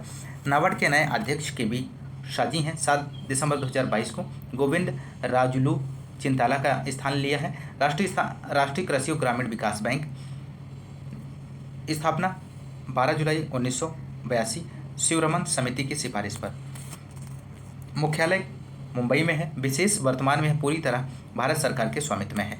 क्वेश्चन नंबर 22, दिसंबर 2022 में कौन table tennis federation of India की पहली महिला अध्यक्ष के रूप में चुनी गई हैं? तो राइट आंसर यहाँ पे बनेगा मेघना अहलावत को, ऑप्शन डी राइट आंसर है। मेघना Ahlawat table tennis federation of India की पहली महिला अध्यक्ष हैं। 5 दिसंबर 2022 को इनका चयन हुआ था। अन्य महत्वपूर्ण तथ्य, मेघना अहलावत TTFI की पहली महिला अध्यक्ष बनी है। ये हरियाणा के उप मुख्यमंत्री दुष्यंत चौटाला की पत्नी है। 8 बार के राष्ट्रीय चैंपियन कमलेश मेहता को TTFI का महासचिव तथा पटेल नागेंद्र रेड्डी को TTFI का कोषाधिकारी चुना गया है। क्वेश्चन नंबर 23 है, दिसंबर 2022 में अमेरिकी फेडरल रिजर्व बैंक के किस भारतीय अमेरिकी को अपना पहला उपाध्यक्ष और मुख्य परिचालन अधिकारी नियुक्त किया है? तो यहाँ पर राइट आंसर बनेगा दोस्तों ऑप्शन सी, सुष्मिता शुक्ला को। सुष्मिता शुक्ला अमेरिकी फेडरल रिजर्व बैंक की पहली उपाध्यक्ष और मुख्य परिचालन अधिकारी हैं। नियुक्ति कब हुई थी? 9 दिसंबर 2022 को। फेडरल रिजर्व बैंक न्यूयॉर्क स्थित अमेरिका का केंद्रीय बैंक है। नियुक्ति व्यक्ति सुष्मिता को शुक्ला, भारतीय अमेरिकी। क्वेश्चन नंबर 24, दिसंबर 2022 में किसे भारतीय राष्ट्रीय राजमार्ग प्राधिकरण का उपाध्यक्ष नियुक्त किया गया है? तो right answer Santosh Kumar Yadav. Santosh Kumar Yadav NHAI के नए अध्यक्ष हैं। नियुक्ति तिथि 26 दिसंबर 2022 को इनकी नियुक्ति की गई थी। नियुक्तिकर्ता केंद्रीय कार्मिक मंत्रालय, भारत सरकार। नियुक्ति व्यक्ति संतोष कुमार यादव। नियुक्ति पद अध्यक्ष भारतीय राष्ट्रीय राजमार्ग प्राधिकरण के हैं। 25 क्वेश्चन नंबर, दिसंबर 2022 में ब्रिटेन की प्रतिष्ठित एम्पायर मैगजीन में दुनिया के सार्वकालिक 50 महान एक्टर्स की सूची में स्थान पाने वाले एकमात्र भारतीय कौन है? तो right answer option C, Shahrukh Khan. अगला क्वेश्चन नंबर 26, दिसंबर 2022 में विश्व स्वास्थ्य संगठन ने किसे अपना अगला मुख्य वैज्ञानिक नियुक्त करने की घोषणा की है? Right answer option B, doctor Jeremy Farrar. Doctor Jeremy Farrar WHO के अगले मुख्य वैज्ञानिक हैं। घोषणा तिथि 13 दिसंबर 2022 को। विश्व स्वास्थ्य संगठन WHO, doctor Jeremy Farrar. WHO की वर्तमान मुख्य वैज्ञानिक सौम्या स्वामीनाथन है। क्वेश्चन नंबर अगला, विश्व स्वास्थ्य संगठन WHO, इसकी स्थापना 7 अप्रैल 1948 को हुई थी। मुख्यालय जिनेवा में है। सदस्य 194 देश हैं। वर्तमान महानिदेशक डॉक्टर टेड्रोस अदनोम घेब्रेयस हैं। महत्वपूर्ण जानकारी है, आप लोग ध्यान रखिएगा। क्वेश्चन नंबर 27, नवंबर 2022 में किस राज्य सरकार ने लेखक एवं गीतकार प्रसून जोशी को अपना ब्रांड एम्बेसडर नियुक्त किया है? तो राइट आंसर ऑप्शन है उत्तराखंड। उत्तराखंड राज्य के ब्रांड एम्बेसडर बने हैं। नियुक्ति व्यक्ति प्रसून जोशी लेखक एवं गीतकार हैं। नियुक्तिकर्ता उत्तराखंड सरकार। नियुक्ति माह नवंबर 2022 में। क्वेश्चन नंबर 28, नवंबर 2022 में किसे भारत का 50वां मुख्य न्यायाधीश नियुक्त किया गया है? तो right answer option D, DY Chandrachud को नियुक्त किया गया है। भारत के 50वें मुख्य न्यायाधीश की नियुक्ति DY चंद्रचूड़ है। 9 नवंबर 2022 को नियुक्त किया गया था। द्रौपदी मुर्मू भारत की राष्ट्रपति नियुक्त करता है। किसका स्थान लिया था? UU ललित 49वें मुख्य न्यायाधीश। कार्यकाल 9 नवंबर 2022 से 10 नवंबर 2024 तक रहेगा। नियुक्त की प्रक्रिया क्या है? सर्वोच्च न्यायालय के मुख्य न्यायाधीश की नियुक्ति कॉलेजियम प्रणाली के द्वारा की जाती है। इनकी नियुक्ति राष्ट्रपति द्वारा संविधान के अनुच्छेद 124 के खंड 2 के तहत की जाती है। महत्वपूर्ण पूर्व पद इनका मुंबई उच्च न्यायालय के न्यायाधीश 2000 से 2013 तक रहे। इलाहाबाद उच्च न्यायालय के मुख्य न्यायाधीश 2013 से 16 तक रहे। सुप्रीम कोर्ट के न्यायाधीश 16 से 2016 8 नवंबर 2022 तक। क्वेश्चन नंबर 29, नवंबर 2022 में किसने भारत के रक्षा सचिव का पद ग्रहण किया है? तो राइट आंसर ऑप्शन है गिरिधर अरमाने। और भारत के रक्षा सचिव 1 नवंबर 2022 को पद ग्रहण तिथि थी इनकी। पद ग्रहण करता गिरिधर अरमाने हैं। नियुक्तकर्ता रक्षा मंत्रालय। किसका स्थान लिया है? अजय कुमार का। गिरिधर अरमाने 1988 बैच के भारतीय प्रशासनिक सेवा IAS अधिकारी हैं। वर्तमान कार्यभार से पहले श्री अरमाने सड़क परिवहन और राजमार्ग मंत्रालय के सचिव थे। क्वेश्चन नंबर 30, नवंबर 2022 में भारत को किस अवधि के लिए इंटरनेशनल इलेक्ट्रोटेक्निक कमीशन IEC का उपाध्यक्ष चुना गया है? तो राइट आंसर ऑप्शन ए हो जाएगा 2023 से 2025। क्वेश्चन नंबर अगला है 31, नवंबर 2022 में किस देश के पूर्व राष्ट्रपति जियांग जेमिन 96 वर्ष का निधन हुआ है? तो राइट आंसर ऑप्शन है चीन के। अगला क्वेश्चन नंबर 32 है, नवंबर 2022 में भारत के नरेंद्र बत्रा के स्थान पर किसे अंतर्राष्ट्रीय हॉकी महासंघ का पूर्णकालिक अध्यक्ष चुना गया है? तो right answer option D, Mohammad Syed Ikram. हाँ, अंतर्राष्ट्रीय हॉकी महासंघ के अध्यक्ष 5 नवंबर 2022 को मोहम्मद सैयद इकराम पाकिस्तान में जन्मे मकाऊ के नागरिक हैं। कार्यकाल 2 वर्ष है। पूर्वकालिक अध्यक्ष नरेंद्र बत्रा 18 जुलाई 2022 को इस्तीफा दे दिया था। और नरेंद्र बत्रा के इस्तीफे के बाद कार्यकारी अध्यक्ष सैफ अहमद कार्यकारी अध्यक्ष बने हैं। क्वेश्चन नंबर 33 है, नवंबर 2022 में किसे फिक्की के नए अध्यक्ष के रूप में नियुक्त किया गया है? तो right answer option C, Shubhrakant Panda. FICCI के नए अध्यक्ष नियुक्ति व्यक्ति हैं शुभ्रकांत पांडा हैं। Indian metals and ferro alloys limited के प्रबंधक निदेशक हैं। पूर्व पद फिक्की के वरिष्ठ उपाध्यक्ष हैं। नियुक्तकर्ता संस्थान FICCI federation of Indian chamber of commerce and industry. किसका स्थान लिया है? संजू मेहता का। क्वेश्चन नंबर 34, नवंबर 2022 में किसे प्रसार भारती के CEO के पद पर नियुक्त किया गया है?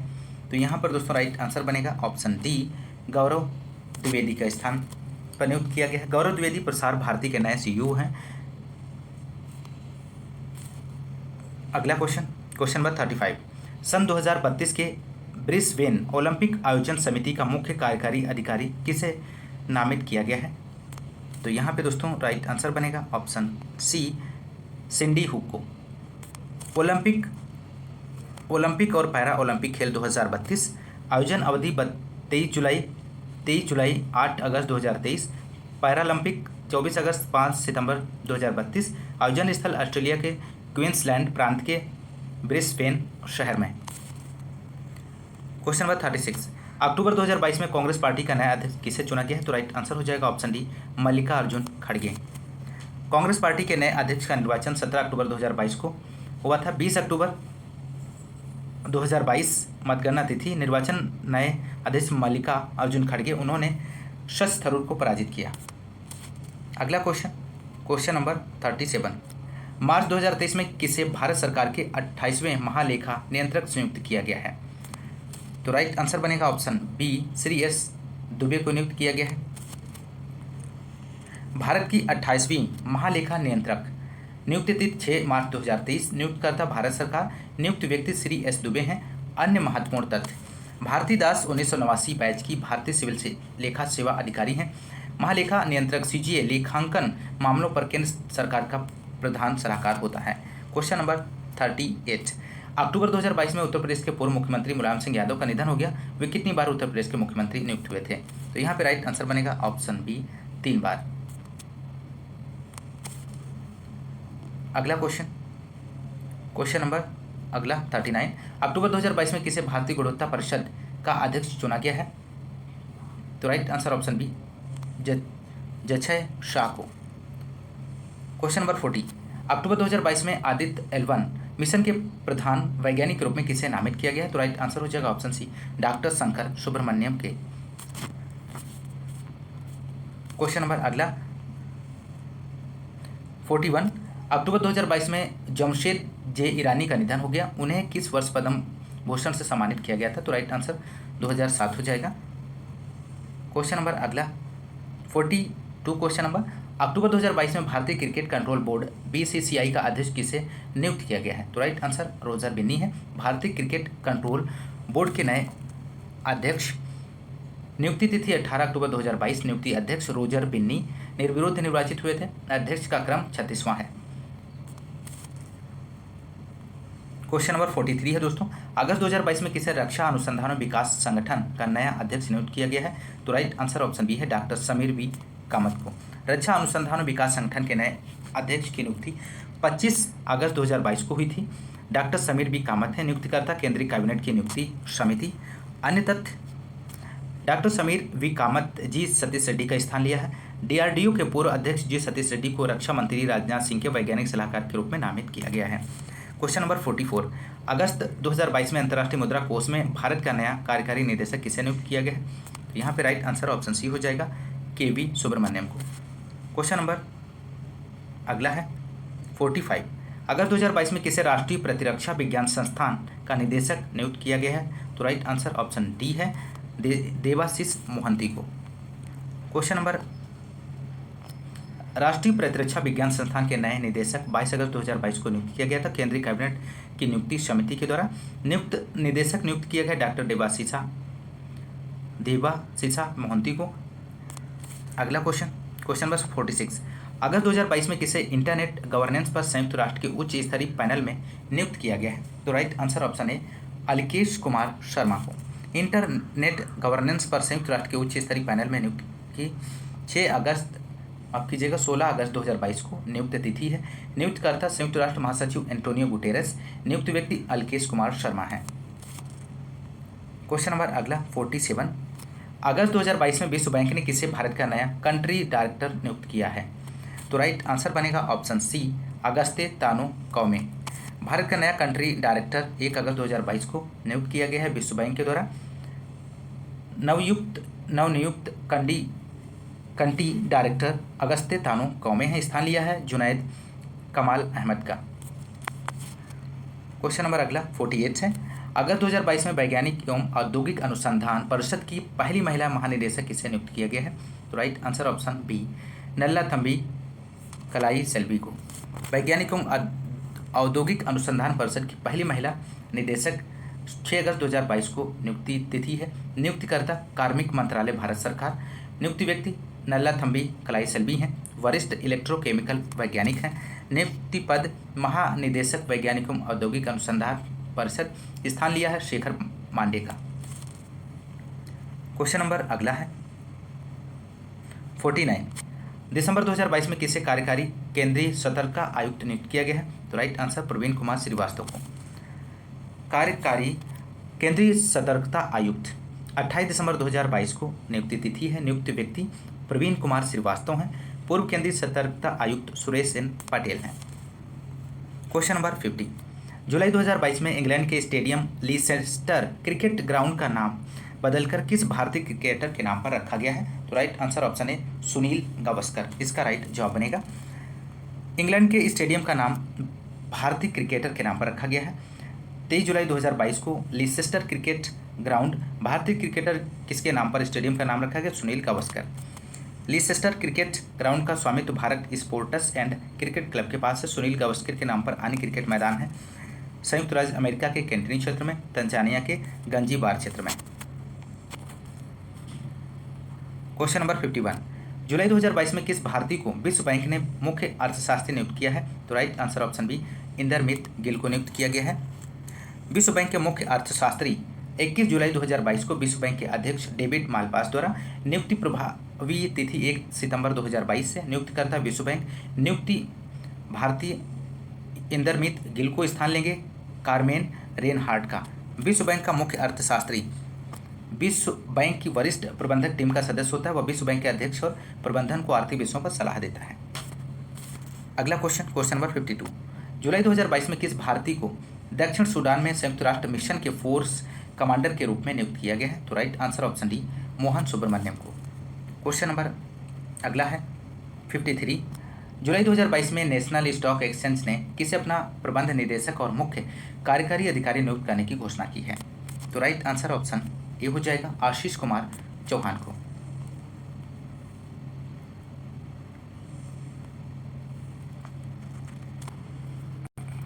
पुरस्कार एवं सम्मान से संबंधित क्वेश्चन नंबर फर्स्ट।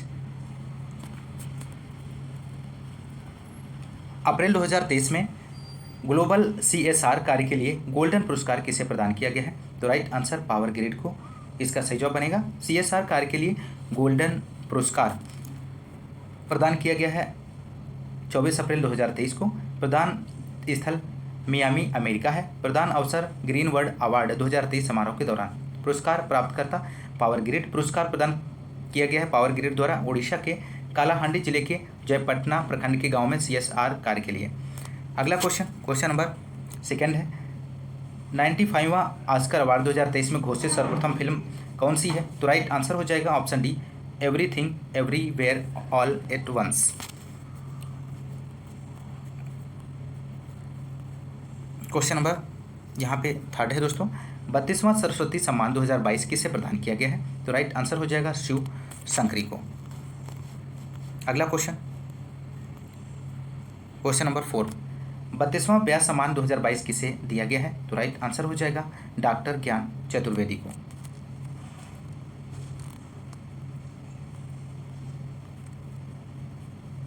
अगला क्वेश्चन,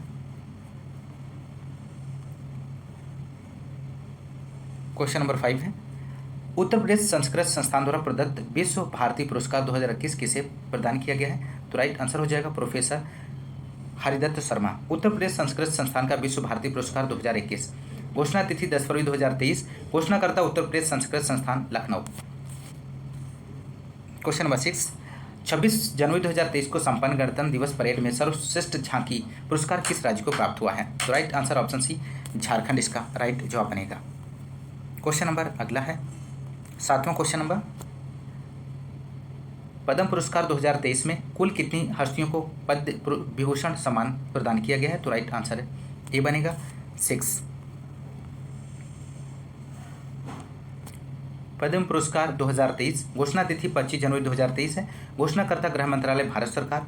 विजेता पद्म विभूषण 6 लोगों को प्रदान किया गया है। बालकृष्ण दोषी को, मरणोपरांत वास्तुकला गुजरात के हैं, और जाकिर हुसैन कला महाराष्ट्र के, SS कृष्णा सार्वजनिक मामले कर्नाटक के, दिलीप महाल नोविस मरणोपरांत चिकित्सा पश्चिम बंगाल के हैं। अगला क्वेश्चन नंबर अगला है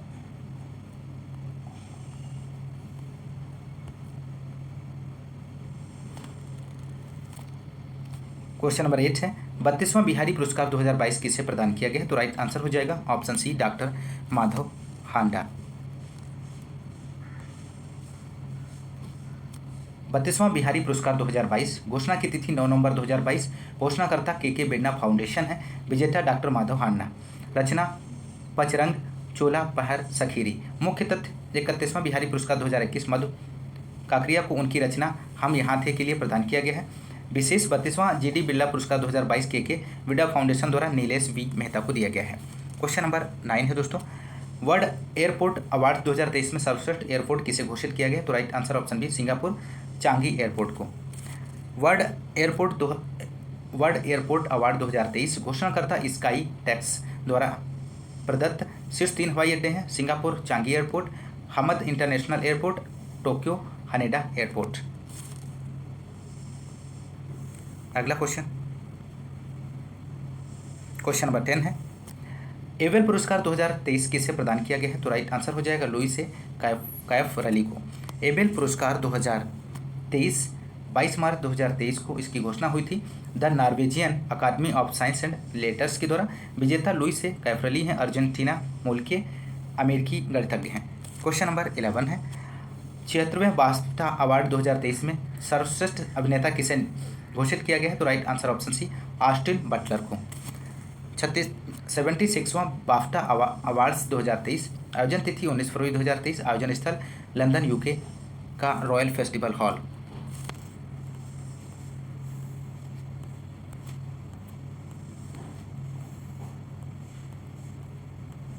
अगला question number 12 Dada Saheb international film festival awards 2023 में सर्वश्रेष्ठ फिल्म का पुरस्कार किसे प्रदान किया गया है? तो राइट आंसर हो जाएगा the Kashmir files. Dada Saheb international film festival awards 2023 आयोजन मुंबई में हुआ। तिथि 20 फरवरी 2023। पुरस्कार सर्वश्रेष्ठ फिल्म द कश्मीर फाइल्स, निर्देशक विवेक अग्निहोत्री, सर्वश्रेष्ठ निर्देशक R बालकृष्णन, सर्वश्रेष्ठ अभिनेता रणवीर कपूर, सर्वश्रेष्ठ अभिनेत्री Alia Bhatt, Gangubai Kathiawadi, film of the year RRR। Question number 13 किस कंप्यूटर वैज्ञानिक को वर्ष 2023 का मार्कोनी पुरस्कार दिया गया है? तो राइट आंसर ऑप्शन ए, हरि बालकृष्णन को दिया गया मार्कोनी पुरस्कार 2023। क्वेश्चन नंबर अगला है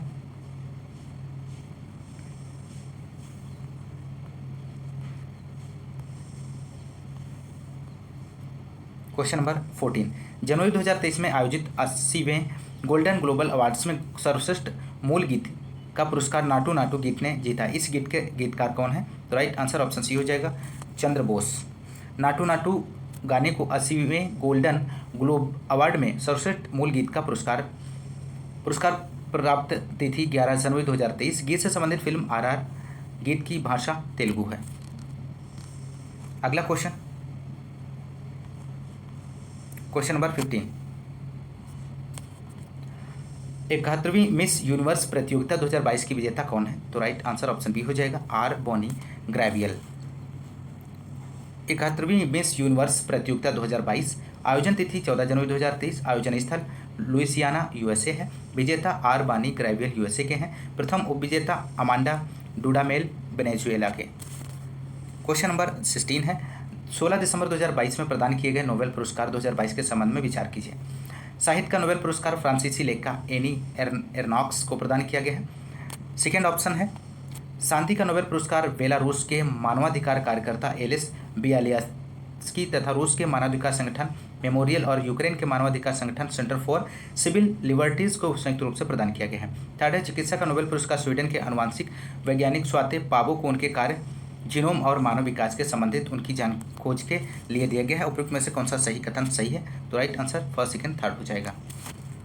अगला क्वेश्चन नोबेल पुरस्कार 2022 10 दिसंबर 2022 को प्रदान किया गया था। रॉयल स्वीडिश अकादमी चिकित्सा भौतिकी रसायन साहित्य और अर्थशास्त्र का, नॉर्वेजियन नोबेल कमेटी शांति का।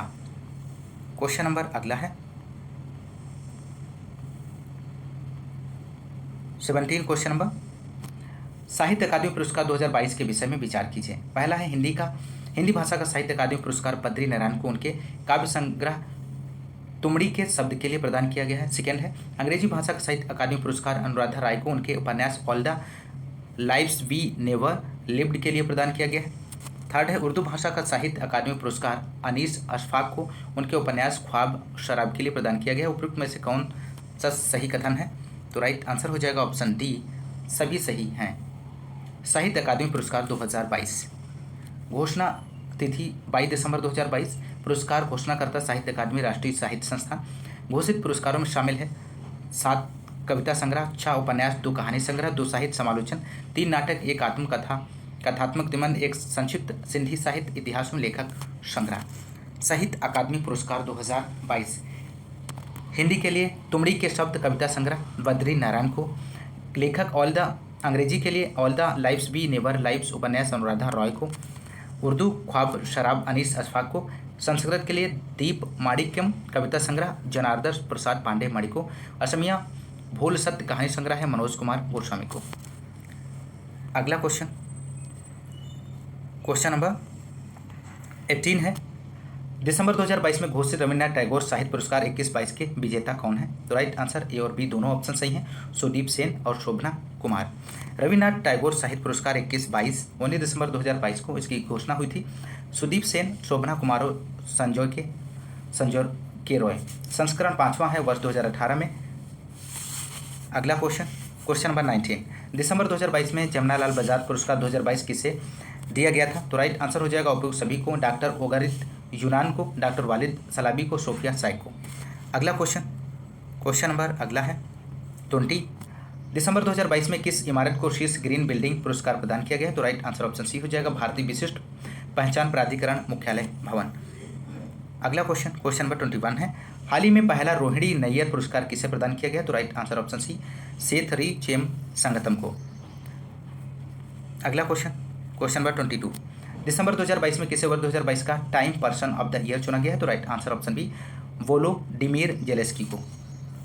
Time person of the year 2022 7 दिसंबर 2022 को वोलोडिमीर जेलेस्की यूक्रेन के राष्ट्रपति हैं और द स्पिरिट ऑफ यूक्रेन को चयन करता प्रतिष्ठित टाइम मैगजीन। क्वेश्चन नंबर 23 है नवंबर 2022 में फिक्की इंडिया स्पोर्ट्स अवार्ड्स 2022 का लाइफ टाइम अचीवमेंट अवार्ड किसे प्रदान किया गया? तो राइट आंसर ऑप्शन बी, सरकार तलवार को। फिक्की इंडिया स्पोर्ट अवार्ड 2022 27 नवंबर 2022 को। अगला क्वेश्चन नंबर अगला है दोस्तों 25 नवंबर 2022 में 53वें भारतीय अंतर्राष्ट्रीय फिल्म समारोह का आयोजन कहाँ पर किया गया है? तो right answer option B, Goa में किया गया है दोस्तों। 53वां भारतीय अंतर्राष्ट्रीय फिल्म समारोह 2022 गोवा में 20 से 28 नवंबर 2022 संस्करण 53वां है। उद्घाटन समारोह की theme evolution for Indian cinema in the last 100 year. आयोजक नेशनल फिल्म डेवलपमेंट कॉरपोरेशन और इंटरटेनमेंट सोसाइटी ऑफ गोवा द्वारा संयुक्त रूप से। क्वेश्चन नंबर अगला 26 है नवंबर 2022 में संयुक्त राष्ट्र पर्यावरण कार्यक्रम द्वारा किस भारतीय को champions of the earth award प्रदान किए जाने की घोषणा की गई है? तो राइट आंसर डॉक्टर पूर्णिमा देवी बर्मन को। Champions of the earth award 2022 22 नवंबर 2022 को इसकी घोषणा की गई थी। प्रदानकर्ता संयुक्त राष्ट्र पर्यावरण कार्यक्रम है। अगला क्वेश्चन नंबर 27 अक्टूबर 2022 में बुकर पुरस्कार 2022 किसे प्रदान किया गया है? तो राइट आंसर शेहान करुणा तलिका को। बुकर पुरस्कार 2022 17 अक्टूबर 2022 को प्रदान किया गया है। शेहान करुणा तलिका श्रीलंका की है। पुरस्कार राशि 50,000 पाउंड। संबंधित उपनाम 7 मून्स ऑफ माली अल्मेडा। अगला क्वेश्चन नंबर 28 अक्टूबर 2022 में वर्ष 21-22 के लिए किस संस्थान को राष्ट्रीय बौद्धिक संपदा पुरस्कार प्रदान किया गया है? तो राइट आंसर है IIT मद्रास। राष्ट्रीय बौद्धिक संपदा पुरस्कार 2021-22 IIT मद्रास 15 अक्टूबर 2022 को। प्रदानकर्ता पीयूष गोयल केंद्रीय वाणिज्य एवं उद्योग मंत्री हैं। पुरस्कार की किस हेतु पेटेंट दाखिल करने, अनुदान और व्यवसायीकरण के लिए। पुरस्कार राशि 1 लाख रुपये, नगद राशि 1 ट्रॉफी एवं प्रशस्ति पत्र। क्वेश्चन नंबर 29 सितंबर 2022 में भारतीय महिला सृष्टि बख्शी को चेंज मेकर श्रेणी में UN SDG एक्शन अवार्ड्स के लिए चुना गया है। उसका संबंध है किससे है? तो राइट आंसर ऑप्शन डी, महिला अधिकारों के संरक्षण से है। चेंज मेकर श्रेणी में UN SDG एक्शन अवार्ड 2022 सम्मानित भारतीय महिला सृष्टि बख्शी हैं। कार्य हेतु लैंगिक हिंसा और असमानता के विरुद्ध वकालत करने के लिए सृष्टि बख्शी के कार्य, कन्याकुमारी से कश्मीर तक 12 राज्यों से होते हुए 3800 किलोमीटर की पैदल यात्रा की। इस यात्रा में क्रम में महिलाओं को सशक्त बनाने हेतु 100 से अधिक कार्यशालाओं का आयोजन किया। Documentary women of my billion में अपनी यात्रा को प्रसारित किया। अगला क्वेश्चन नंबर 30 है। नवंबर 2022 में रिस्पॉन्सिबल टूरिज्म ग्लोबल अवार्ड 2022 किसे प्रदान किया गया है? तो राइट आंसर ऑप्शन है केरल पर्यटन को। रिस्पॉन्सिबल टूरिज्म ग्लोबल अवार्ड 2022 पुरस्कार विजेता केरल पर्यटन। पुरस्कार वितरण स्थल लंदन में आयोजित वर्ल्ड ट्रैवल मार्ट में। पुरस्कार वितरण माह नवंबर 2022। कार्य हेतु प्राप्त पुरस्कार केरल पर्यटन मिशन द्वारा कार्यान्वित स्ट्रीट परियोजना के लिए यह पुरस्कार प्रदान किया गया है। अगला क्वेश्चन नंबर 31। अगस्त 2022 में 67वें फिल्म फेयर अवार्ड 2022 प्रदान किया गया है। इस समारोह में सर्वश्रेष्ठ फिल्म का पुरस्कार किसे दिया गया है? तो right answer option C Shershaah को दिया गया है। 67वें फिल्म फेयर अवार्ड 2022 पुरस्कार प्रदान तिथि 30 अगस्त 2022। विजेता सूची सर्वश्रेष्ठ फिल्म शेरशाह, सर्वश्रेष्ठ फिल्म क्रिस्टिक्स सरदार उधम, सर्वश्रेष्ठ अभिनेता रणवीर सिंह। अगला क्वेश्चन नंबर 32। अगस्त 2022 में रेवन मैग्सेसे पुरस्कार 2022 की घोषणा की गई। निम्नलिखित में से कौन सा पुरस्कार का विजेता नहीं है? Right answer option D S Jaishankar. Ramon Magsaysay पुरस्कार 2022 घोषणा माह अगस्त 2022 से घोषणाकर्ता रेमन मैग्सेसे अवार्ड फाउंडेशन। विजेता सूची सोथियारा चिम कंबोडिया के नए मनोचिकित्सक हैं। तदाशी हटोरी जापानी नेत्र रोग विशेषज्ञ हैं। बर्नाडेट को मैड्रिड फिलीपींस की बाल रोग विशेषज्ञ हैं। गैरी बेन चेघिब इंडोनेशिया के प्लास्टिक प्रदूषण विरोधी योद्धा हैं। अगला क्वेश्चन नंबर 33 है। फिल्म 2022 में वर्ष 2020 के लिए 92वां दादा साहेब फाल्के पुरस्कार किसे प्रदान किया गया है? तो राइट आंसर ऑप्शन है आशा पारेख को प्रदान किया गया है। दादा साहेब फाल्के पुरस्कार 2020 30 दिसंबर 2022 है। वर्ष हेतु 2020 के लिए दिया गया है। आशा पारेख अभिनेत्री 7वीं महिला है को पुरस्कार का वितरण 68वें राष्ट्रीय फिल्म पुरस्कार समारोह 2022 के लिए 52वां संस्करण है। आशा पारेख। Question number 34। जुलाई 2022 में गणित क्षेत्र से संबंधित फील्ड मेडल 2022 पुरस्कार के विजेताओं की घोषणा की गई। निम्नलिखित पुरस्कार विजेताओं में से कौन यूक्रेन का नागरिक है? तो राइट आंसर ऑप्शन डी हो जाएगा मरीना वियाजोवस्का। फील्ड मेडल 2022 घोषणा तिथि 5 जुलाई 2022। प्रदानकर्ता अंतर्राष्ट्रीय गणितीय संघ। घोषणा किया गया है अंतर्राष्ट्रीय गणित कांग्रेस में। अंतर्राष्ट्रीय गणित कांग्रेस का आयोजन किया गया है हेलसिंकी फिनलैंड में। अगला क्वेश्चन नंबर 35। जुलाई 2022 में प्रदत्त 68वें राष्ट्रीय फिल्म पुरस्कार के संबंध में निम्नलिखित कथनों पर विचार कीजिए। अजय देवगन ने तान्हाजी द अनसंग वॉरियर के लिए तथा सूर्या ने सोराराई पोटरू के लिए सर्वश्रेष्ठ अभिनेता पुरस्कार जीता। अर्पणा बालमुरली ने तानाजी द अनसंग वॉरियर के लिए सर्वश्रेष्ठ अभिनेत्री का पुरस्कार जीता है। उपरोक्त में से कौन सा कथन सही है? तो राइट आंसर ऑप्शन ए हो जाएगा। ऑप्शन ए राइट आंसर बनेगा। 68वां राष्ट्रीय फिल्म पुरस्कार 2022 घोषणा तिथि 22 जुलाई 2022। घोषणाकर्ता सूचना और प्रसारण मंत्रालय। पुरस्कार सारणी सर्वश्रेष्ठ अभिनेता का पुरस्कार अजय देवगन को तानाजी द अनसंग वॉरियर के लिए तथा सूर्या को सोराई पोटू के लिए दिया गया है। सर्वश्रेष्ठ अभिनेत्री का पुरस्कार अर्पणा बालमुरली को सोराई पोटू के लिए। अगला क्वेश्चन।